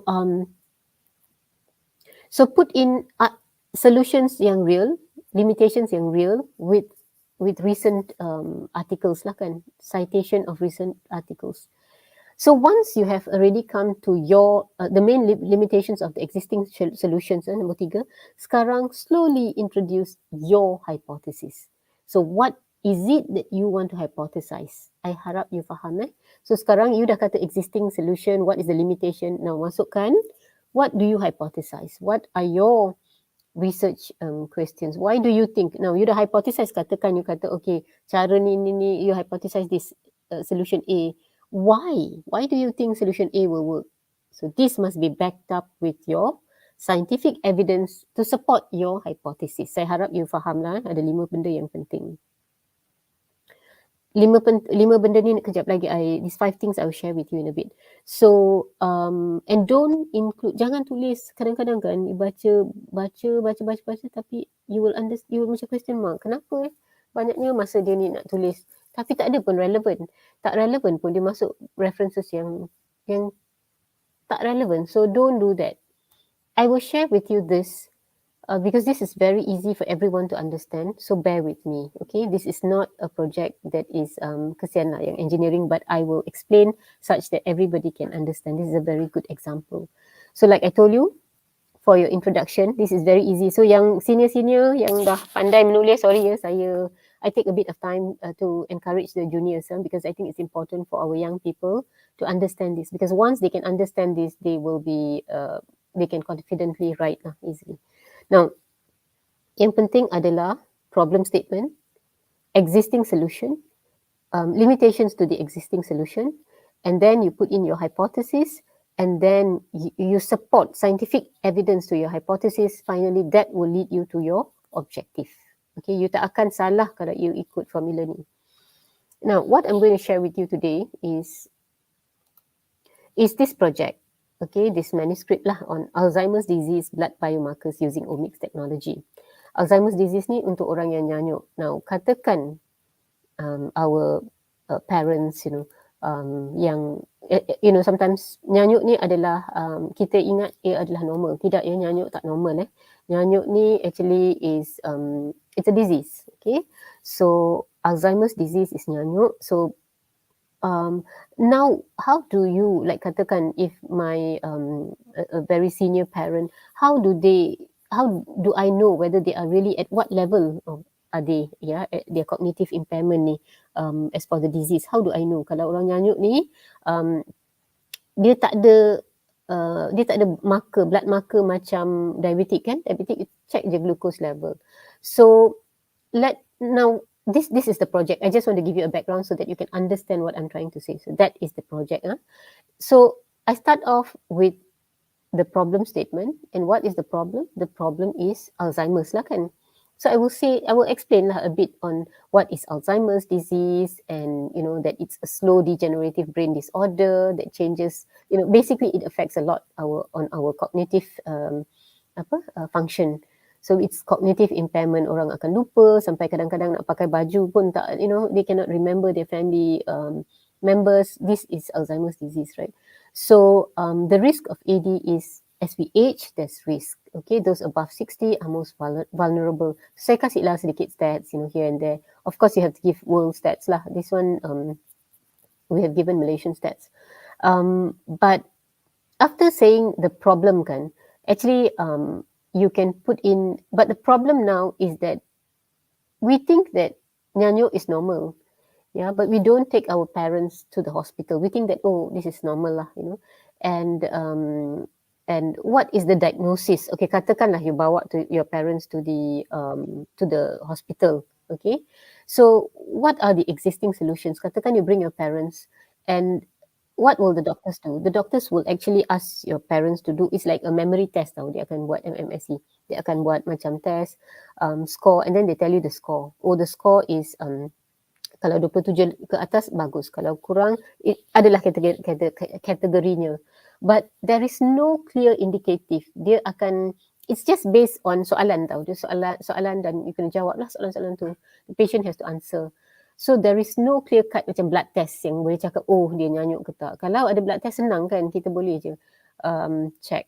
So this one, it really depends on signs and symptoms kan. Baru kita tahu. But it's too late actually when you because AD ni susah nak reverse kan.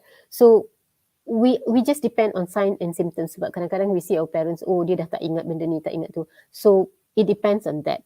So but kalau betul-betul kita nak tahu sama ada the patient is AD or not, it's after they have to do autopsy lah kan. So postmortem, only then we can really know whether the person has AD. But sekarang of course ada neuroimaging, okay, or adalah neuroimaging technique, a few hospitals, but only a few hospitals have got neuroimaging technique. So these are the existing solution. You nampak tak? Ni problem AD is a lot, quality of life, they forget their parents and things like that. So the existing solution is still defined by sign and symptoms I put here, that is your memory score tu, and then or neuroimaging technique. Ada, bukan tak ada. Ada neuroimaging technique. Tapi berapa hospital di Malaysia yang ada neuroimaging technique, dan kalau ada pun sangat-sangat mahal. Adakah rakyat jelata boleh ke? Tak ada duit pun kan nak check. Not for everybody. So this is not readily available to all hospitals. So it's very expensive. So that is can you see, these are the existing solutions. Then I also tell what are the limitations. The limitations is they are very expensive. Not every hospital has got neuroimaging techniques. So can you see, I told the problem statement, I said what is the existing solution, and I also shared with them what is the limitation. The limitation is, it's still defined by sign and symptoms. Sebab kalau betul-betul you nak check, whether ada tak protein tu, you kena buat neuroimaging, and neuroimaging sangat mahal. And tak banyak hospital yang ada. And the other things is like CSF, tapi dia adalah invasive kan, and we don't encourage, we don't use it in Malaysia. So this will lead you to what? To the gap. Can you see? Or to your hypothesis. What is your hypothesis? Your gap of the study is that, so hypothesis is like the gap. The gap is that you want to hypothesize to use blood biomarker. Kan mudah kalau kita boleh tahu sama ada patients nyanyuk ni, is there something in the blood that they can check? So convenient non-invasive blood-based, this is your hypothesis. Okay, so or your gap of the study. So can you see from problem, I tell them that I didn't hide anything. Existing solution, and ni adalah 2012 so my references adalah 2011, is relevant lah. So I tell them what is the existing solution. I also tell them what is the limitation. Then I slowly hypothesize that, wouldn't it be good if we got blood-based markers nak check nyanyuk ni? Okay. Then I tell them lah, saya dah kata, hypothesize that blood biomarkers, that is the gap kan. But what, boleh ke saya suggest je, suka hati je saya suggest guna blood.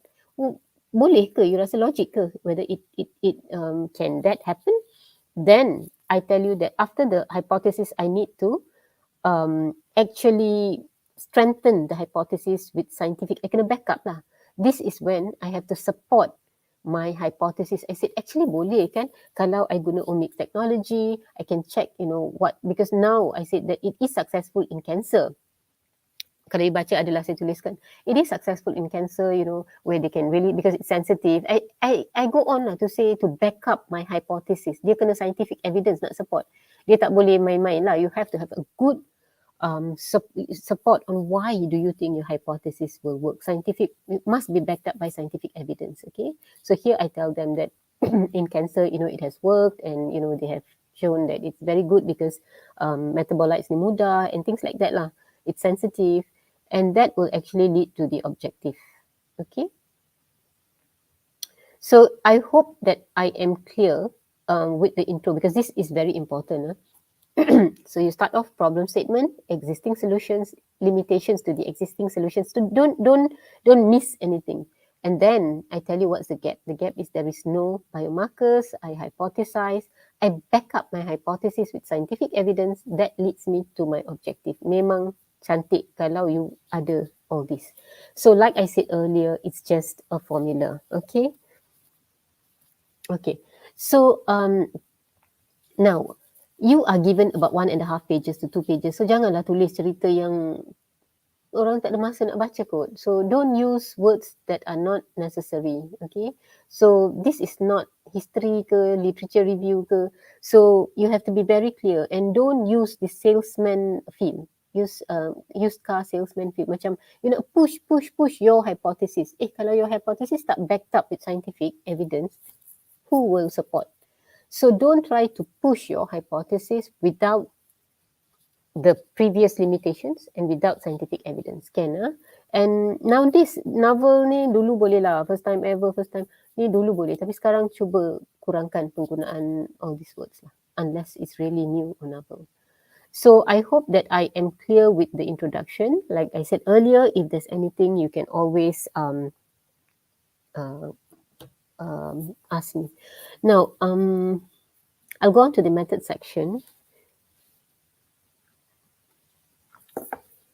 Okay, so for method section, it's always about details. Okay, you have to tell them exactly what you did. And the best and easiest way, kalau you ada student, untuk yang berada di ILD sekarang ni, what I always ask my student to do is, bila dia masuk je lab kan, dalam dia punya logbook tu, saya dah suruh dia tulis what equipment brand apa dari what country. So you tak struggle bila you nak buat method section kan.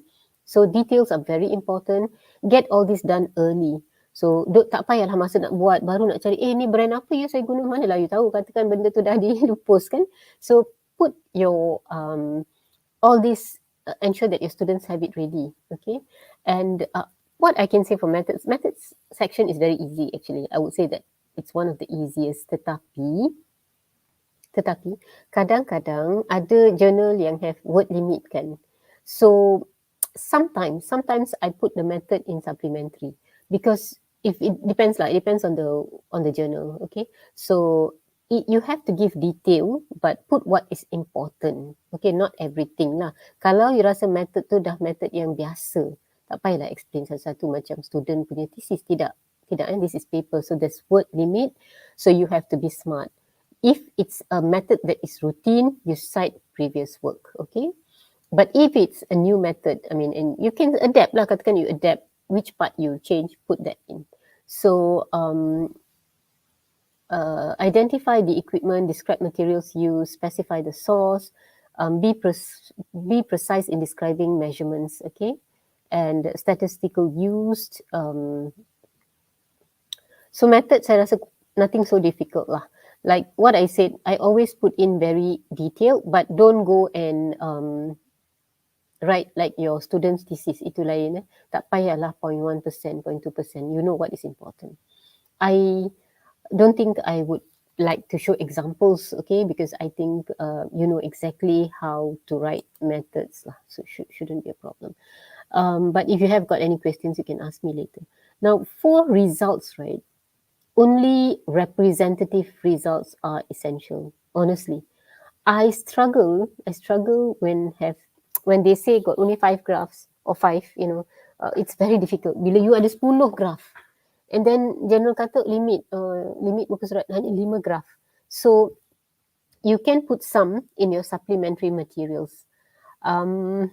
If I got time, you can remind me tulis je nota sebab saya tak nak keluar masuk So data yang kurang penting masukkan sebagai supplementary material. Boleh Kalau saya ada masa saya tunjuk sebab saya kena buka file lain. So only representative results that are essential for the discussion should be presented. Yang lain boleh masuk supplementary material. Okay. Do not hide data in the hope of saving it for a later paper. Now, some people nak pecahkan data dia, katakan adalah banyak, tapi dia nak pecah nak masuk 3 paper. Now, I don't know, my experience dulu boleh lah.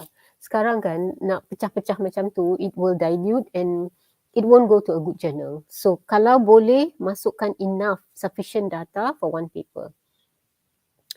And use subheadings to keep results of the same type together. Easier to review and read. Okay, you kena gunalah subtitle yang sama untuk benda yang sama. I got an example, but I takut nak klik nanti terkeluar pula, susah. Tak apa, maybe I will just note all this, then nanti saya akan cari untuk you and tunjuk you because I thought that it's face to face hari tu. So okay, now appearance counts. Okay, this is something that I will tell my students over and over again. You can check my papers, okay, that I published. This is something that I take pride with. Okay, my students, they really, especially like for example Naimah, dia buat banyak fluorescence work hari tu kan, or even all the other students. We really, but they are also hardworking lah. They really will ensure dia cantik and neat, and apa yang penting yang you nak share, that is important. So don't sometimes students kan bila dia akan hantar benda-benda yang tak betul kan, so you kena teach them because you're also teaching them to be to do it properly kan, so make sure that it's neat. Now yang menggunakan microscope, I don't know for engineering, tetapi you have to put the scale and use colour only if necessary because dia berbayar so I don't know for the online ones, but usually I don't use colour unless it's fluorescent tu memanglah colour. Because sometimes you have to pay money extra for colours, okay? But for fluorescence, you have to. So, use in black and white, but you boleh guna banyak marker kan. And do not ever, kalau yang buat fluorescence work ni, adjust the image punya nak enhance ke whatever, because sometimes like gel doc, like our western blog tu kita akan cut because we want to show easily, but your original tu simpan sebab sometimes reviewer akan tanya, enhance whatever, simpan yang original sebab reviewer akan tanya. Okay, so don't throw that. Now, do not include long boring tables. Okay, your tables are important, but do not include things that are not important. Now, if you can merge, like for example, this one A, B in one figure, okay, then it's easier. This is quantitative, this is qualitative, okay. So you can arrange as such. And what is very important I want to show you here is that, can you see this footnote stuff? I explain this here so that the reader tak payah balik kepada teks dan baca satu-satu. So usually I will put all this here so that it's easy for them to understand. So always put everything neatly and nicely, okay, for results.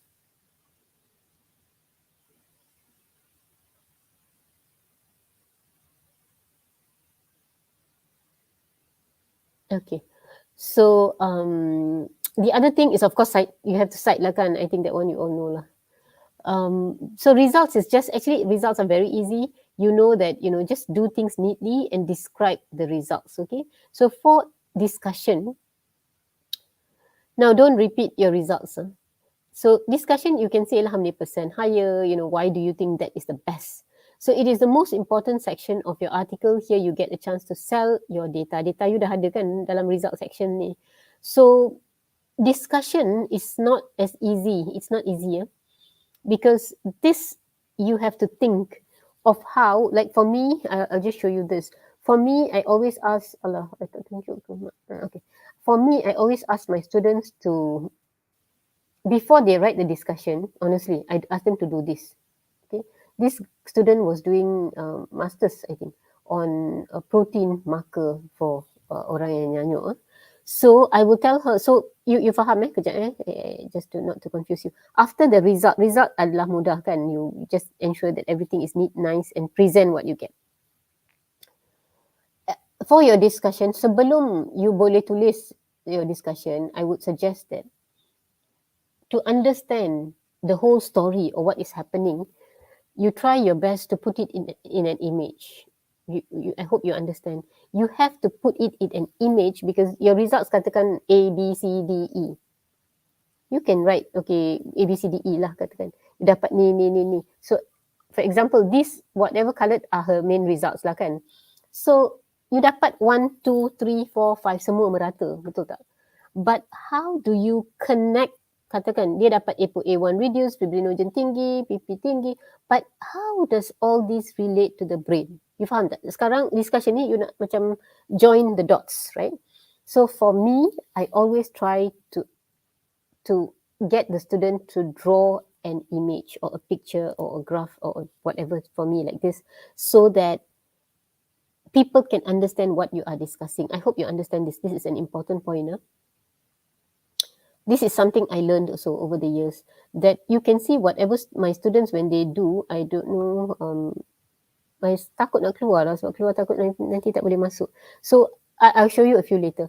Whatever I do, I will, because if you don't have these dots, katakan dia buat on blood, okay, dia buat on blood, but if she can't relate it to the brain, what's the point?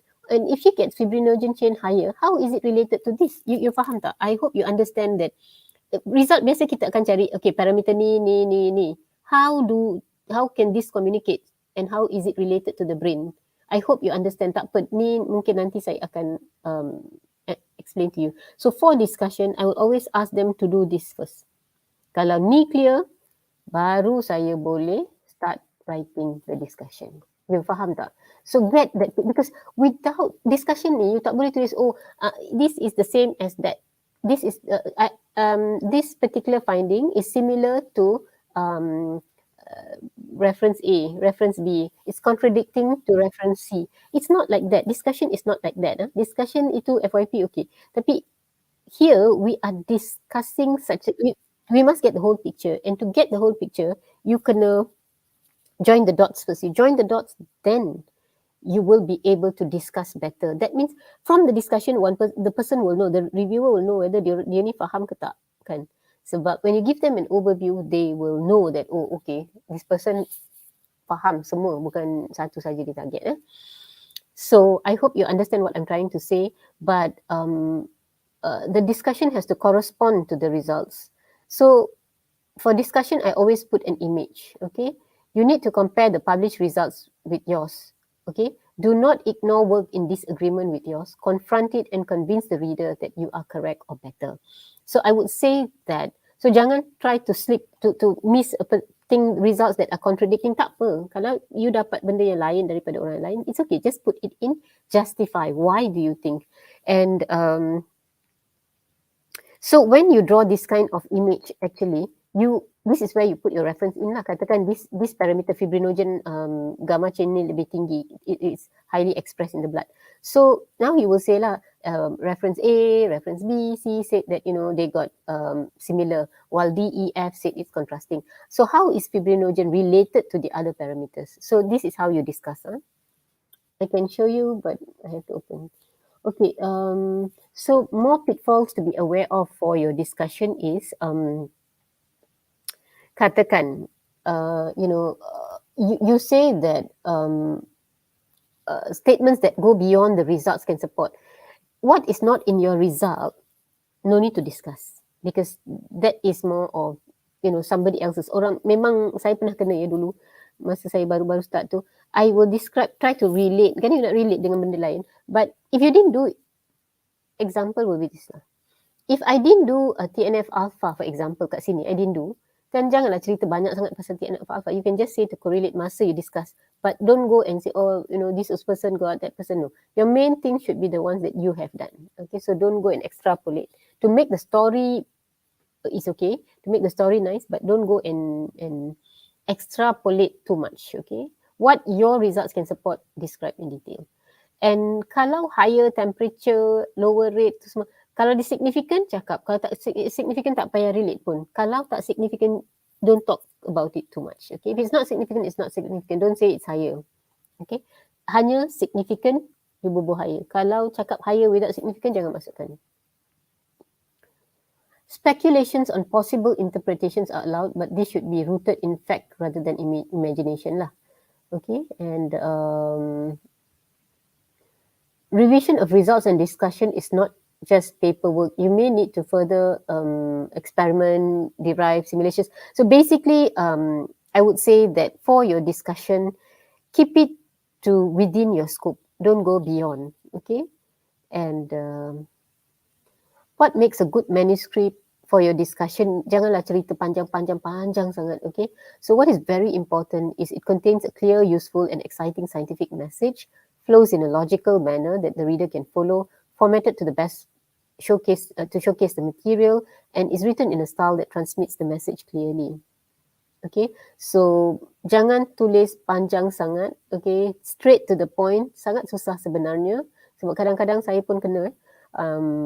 Mereka akan kata, page limit is 5,000 words while yours is 10,000 words. So how are you going to concise? It's not easy, very difficult, I would think. So journal space is precious. So apa yang tak penting, tak payah tulis lah. So bila you nak convert students' thesis to paper, you have to be very careful. Don't just cut and paste and then send, thinking that the reviewer will do anything, nothing. We have to check, okay? So you see, for this particular figure, this one is budak masters, tapi we really have to train them.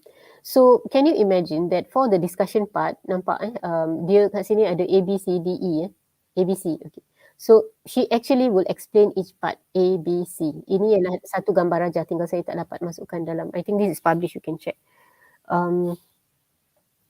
So we actually explain how is this related to this, how is it related to this, okay? So all my, you see you can check, most of my articles mesti ada gambar aja. Saya macam ni kan, saya akan check, for example lah, I would have worked on a few genes, nampak jin ni, semua bukan jin, jin.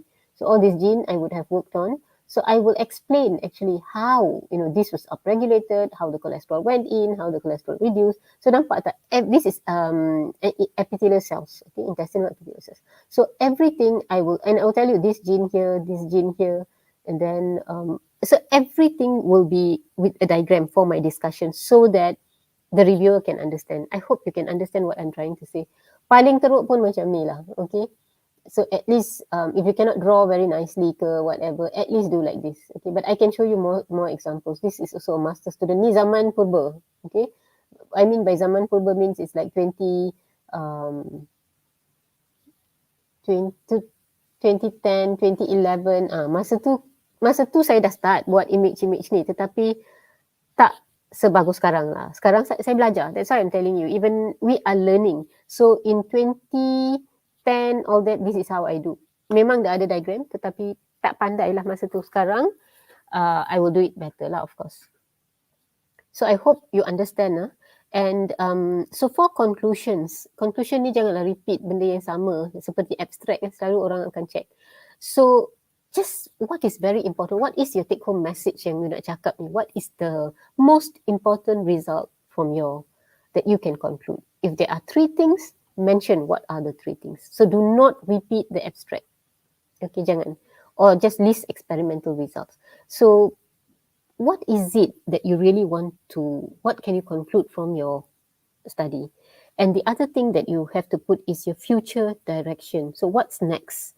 So that it gives an idea to the reviewer and readers, what's next, what can you do, okay? So tell how your work advances the field from the present state of knowledge. So it's good to tell them, okay, so your study, found maybe TNF alpha to be significantly higher by how many percent, and what do you think, how do you think this relates to AD? So,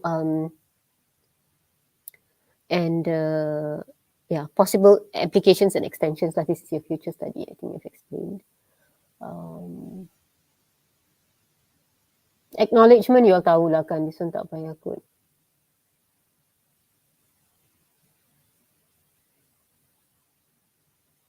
Listing of authors should be, I can discuss with you lah if necessary. I don't want to discuss here. If you want to ask me, you can ask me.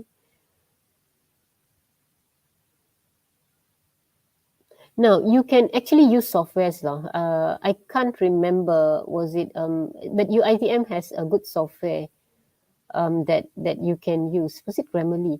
Which is very good. I think that you can actually ask them, please use these services, because UiTM is paying for it. So just get to your librarian. Actually, our librarians are very good with journal finder and all that, they're very good. So just ask our librarian. Now, I think kalau you tak ada username dengan password, sebab they're limited hari tu, you boleh pass your manuscript to them. Just contact your librarian. Ask them whether they can do a grammar check ke tak. So don't let language be a barrier. Scientific writing has got nothing to with language. Now, if English is not your first language, like I told you, you can always use softwares. But there are also, I have the contact lah. I mean, if you want for proofreading, contact dari luar negara, usually my students yang dah graduate, they will always ask me whether there's any proofreaders tak. So you can send, but I think, yeah, this is not a big problem. Okay, I don't want to go here. References, nowadays you have EndNote and, various, all this is easy. So I'll quickly go on to the review and editorial process, okay?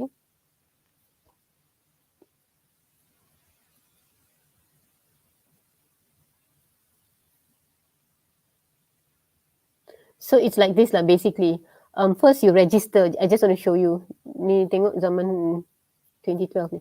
So Journal of Functional Foods, okay, this journal, I actually register. Then, of course, when you, in the online too, you can what your PDF, you have to approve the PDF. You submit and then the editor will handle. This stage dulu, zaman saya dulu, dia lama. Tetapi sekarang, the good thing is editor akan cakap dengan you terus. Sama ada dia within the scope atau out of scope. Actually, they politely tell you lah out of scope, sebab that means it's not good enough lah actually. They just politely tell you. But at least it's done within 2 weeks, so it's not too bad. Then a manuscript, so dulu senang actually nak publish compared to now. A manuscript number has been assigned, and then your submission, and then what is this? This one is a different journal, sorry. So submission is not a black hole. It's very clear. Okay, you submit a paper, your basic requirements. Okay, basic requirement ni jangan buat benda yang tak perlu. Basic requirement is your business, so do it. If time permits, I can share with you how I do my letter to the editor. That is very important. Dia bukan tulis je, please accept my paper, tak ada. I will show you in a bit on how to do that. So you must have the basic requirement ikut guideline. Kalau guideline minta the format, ikut format tu. Okay. If it's not, they will get back to you pun. So basic requirement is met, and then kalau editor ini kalau editor kata dia macam not within the scope or not sufficient, because of the competition, they will get to you very quickly lah. They will reject it. So katakan your basic requirement is yes. Kejap ya, I think my charger tak charge.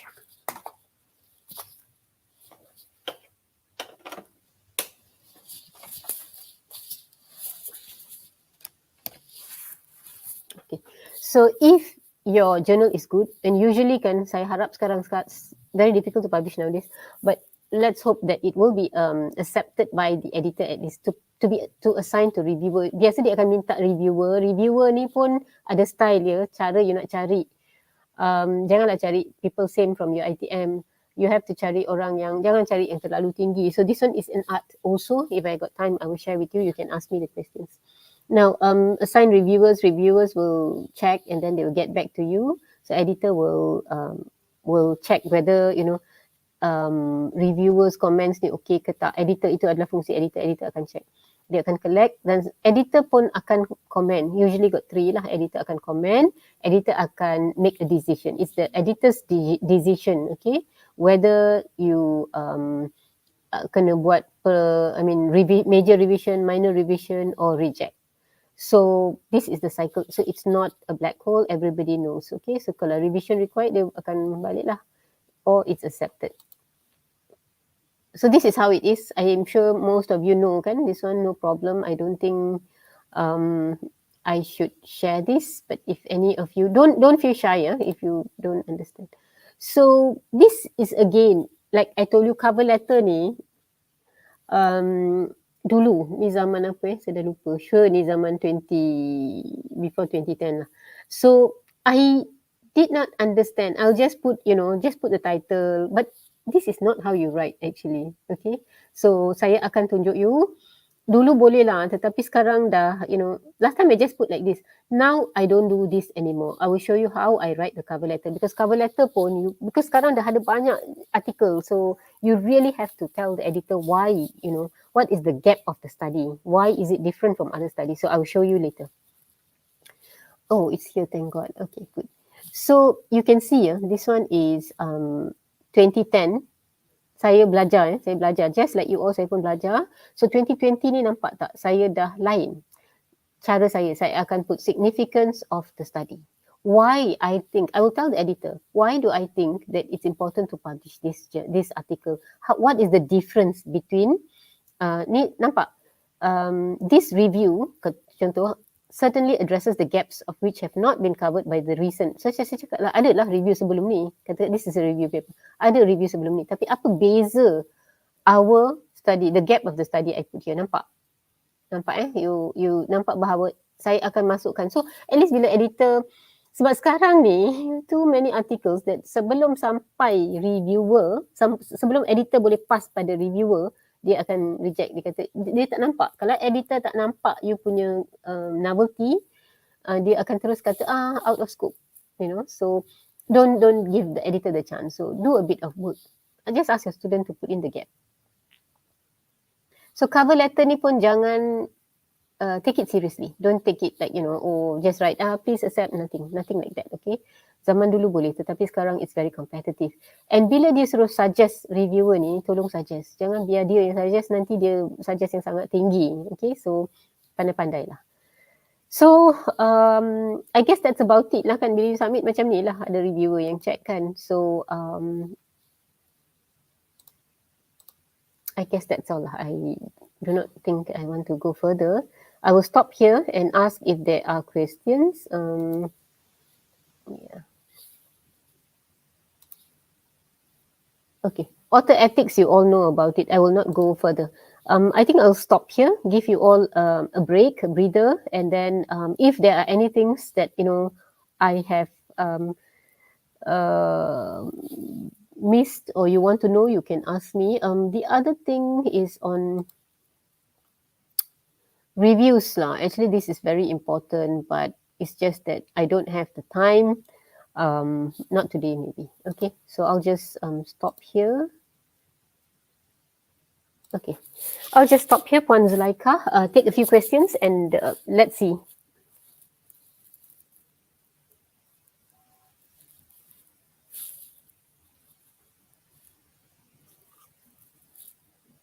Saya tak dengar, Puan.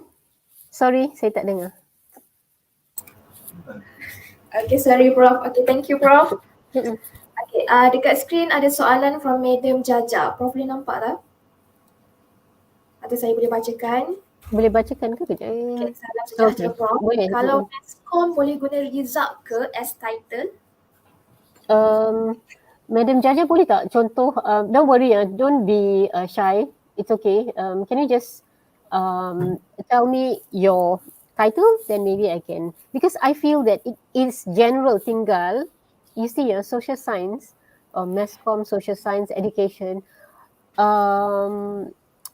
you all maybe, how do I put it, because science sangat competitive tau. Actually for you all, it's easier to publish. I wouldn't say easy, easier, okay. Puan Jaja, so I feel that you can try. Why not? Be different, because it should be fine. But if you can give me the title, maybe you can just type in the title. I can quickly check for you. I don't think it's a problem. It should be standard lah. Okay. Can you just give me the title while I go to the next question, then I come back to you. Okay, next, Prof. From Lin D. Go, could you please briefly teach how to summarize the result of the critical reviews papers, as different researchers may have different opinions and conclusion in their own papers? Okay. So, Lynn, I guess what you're asking me is for review papers, right? Can they switch on the mic and ask ke? Tak boleh ke, Puan Zulaikha? Dia tak boleh berinteraksi ke? Boleh. Kalau dia boleh berinteraksi, better kot.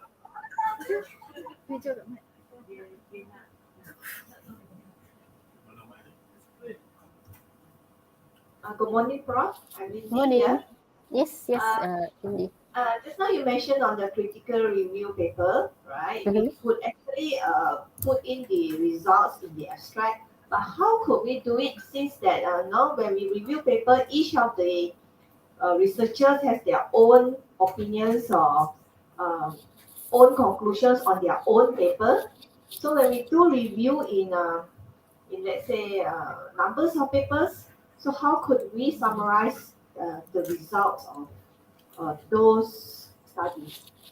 Okay, Lily, you've got a good question. Can I quickly share my screen? Maybe I think I'm still sharing, so I can quickly go back. Yeah.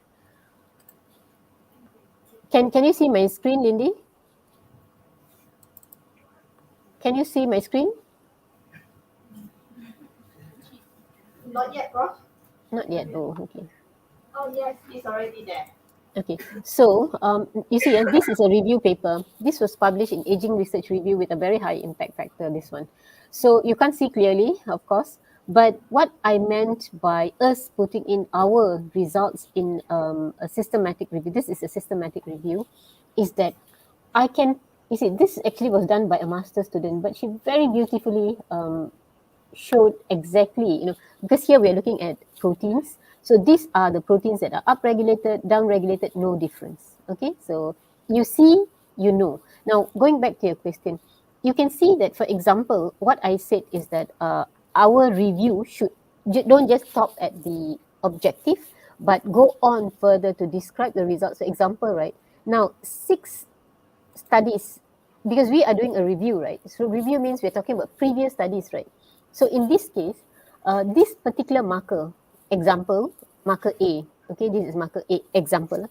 This marker A was found to be upregulated in 6 cohorts. Can you see? So my results in my abstract for this review, I will actually write this as my result, because this is my result. Can you see, Lindy?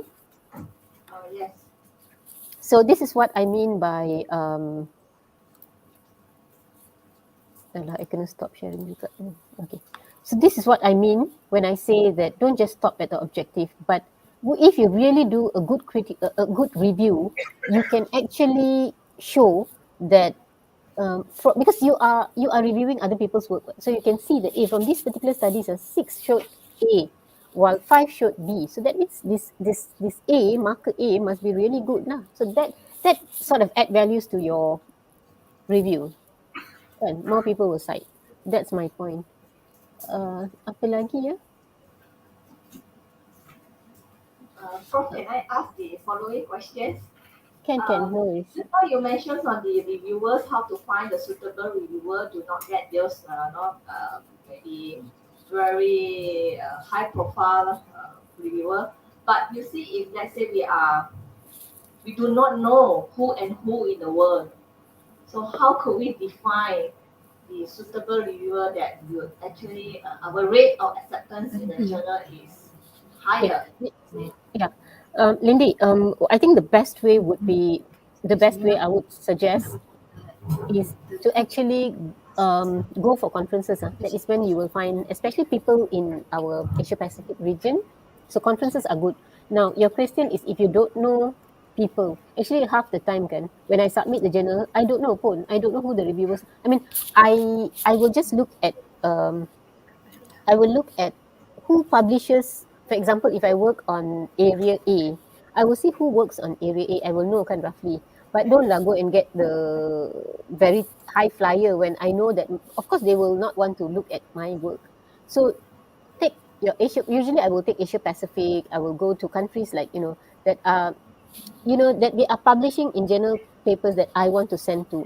That means they are not so, because the very high flyers got no time for us, right? So try to get Asia Pacific. Try to get but don't go and put your friends like, it doesn't make sense. So I will have a list. Even this, Lindy, you've got a good question. Actually, I got a list of reviewers now, those who are in the field. You faham? Because so every time I go back, to this list, but don't put the same person lah.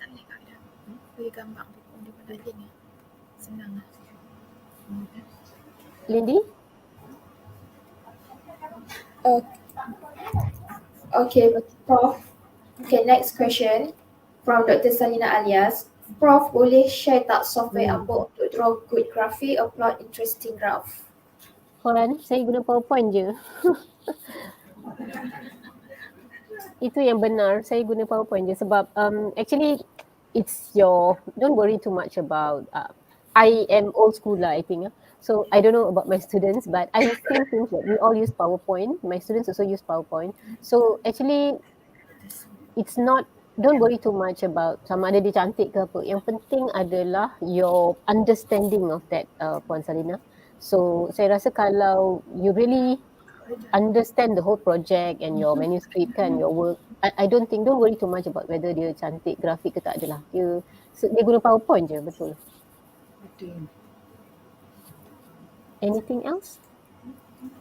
Okay, next from Hamizura Hassan. Prof, can you suggest any way to reduce similarity in reference section or bibliography? Tak faham sangat Puan. Suggest any way to reduce similarity in reference section. Tak faham. Sorry. Puan Hamizura, boleh tak you just tanya sebab I tak faham your question. To reduce similarity? Because Prof, I get one rejection. It says that due to the seniority index is higher. Oh, your... Oh yes, and then I checked because it's due to come from the reference section. And then I just want to ask you whether it is included in the reference section should be included in the counting of the seniority index or not, normally the practice. Okay, I understand your question now. So it's similarity index. Basically, this one, I got only once this comment from a reviewer, but that is because my student actually submitted the paper because he cited a lot of his own method. Kan method dia tu, dalam method tu, dia cite a lot of his own methods lah. So it's the same thing kan. Kalau methodology yang dia buat memang formula sama, formulation sama, cara sama. So dia ikut a lot of high similarity index because with his own paper actually. So we actually wrote a rebuttal to the editor to say that, and we summarized lah. We said we removed the method yang overlap, but we showed that this method is actually our own paper. This method, then they accepted it. But in your case, you are asking whether the reference section is usually reference it doesn't. They don't see the references. They see was the method. So memang betul lah what they said. But that is my own paper yang they cite. So we could get away with it. But yours, usually they don't check the reference section, So strange that they rejected because of reference sama. Of course lah, you cite orang kan. That is very strange, Puan Hamizura, or Dr. Hamizura, because as far as I know, they only check the text, not your reference section lah for similarity index. And I also didn't give up. The paper yang dia kata, similarity index tinggi, I wrote a rebuttal and they accepted it. They saw that sebab diorang memang, saya rasa bila you hantar, diorang akan check similarity index. So bila dia check similarity index, dia check je, dia tak kisah tau. They don't see where is it coming from. So for me, memang I wrote a rebuttal to say that, this is my own paper. And we revised it and we showed the areas. So that is what I did and they accepted. But yours, you should have actually written a rebuttal to the editor to say that this is the reference section, this is not the text. I think you can do that. This is what I did.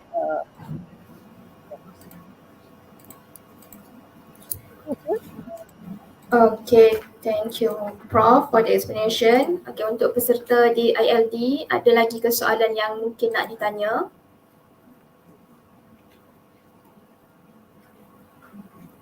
Kenapa semua diam sahaja di ILD? But are you all okay? I mean, is it useful? Ada lagi tak soalan nak tanya untuk peserta di ILD? They are very focused, Prof. Semua sudah ready ya untuk Semua menulis. sangat fokus dan dapat input yang sangat bermanfaat daripada Prof Tapi hari ini. you can always WhatsApp Dr. K ke, you can always ask lah, okay? And since it's already 10:56, saya tak sempat nak share review yang actually that would have been very useful, but tak sempat, not enough time. Okay. Okay. Kalau tak ada apa-apa lagi, saya rasa Dr. Aino mungkin kita boleh selesaikan sesi untuk pagi ni ya. Okay. Okay, Prof. All the best everyone. Just keep trying. That's the only way. So yeah, wish you all the best. Thank you very much once again. Thank you so much for your time, Prof. You really appreciate it. Thank you semua. Okay, untuk itu maka dengan ini selesailah sudah sesi pertama kita untuk bengkel pada pagi ini. InsyaAllah semoga kita mendapat input dan manfaatnya.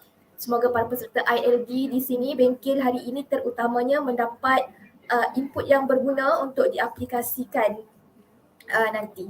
Okay, untuk itu terima kasih Prof. Terima kasih. Bye everyone. See you. Assalamualaikum.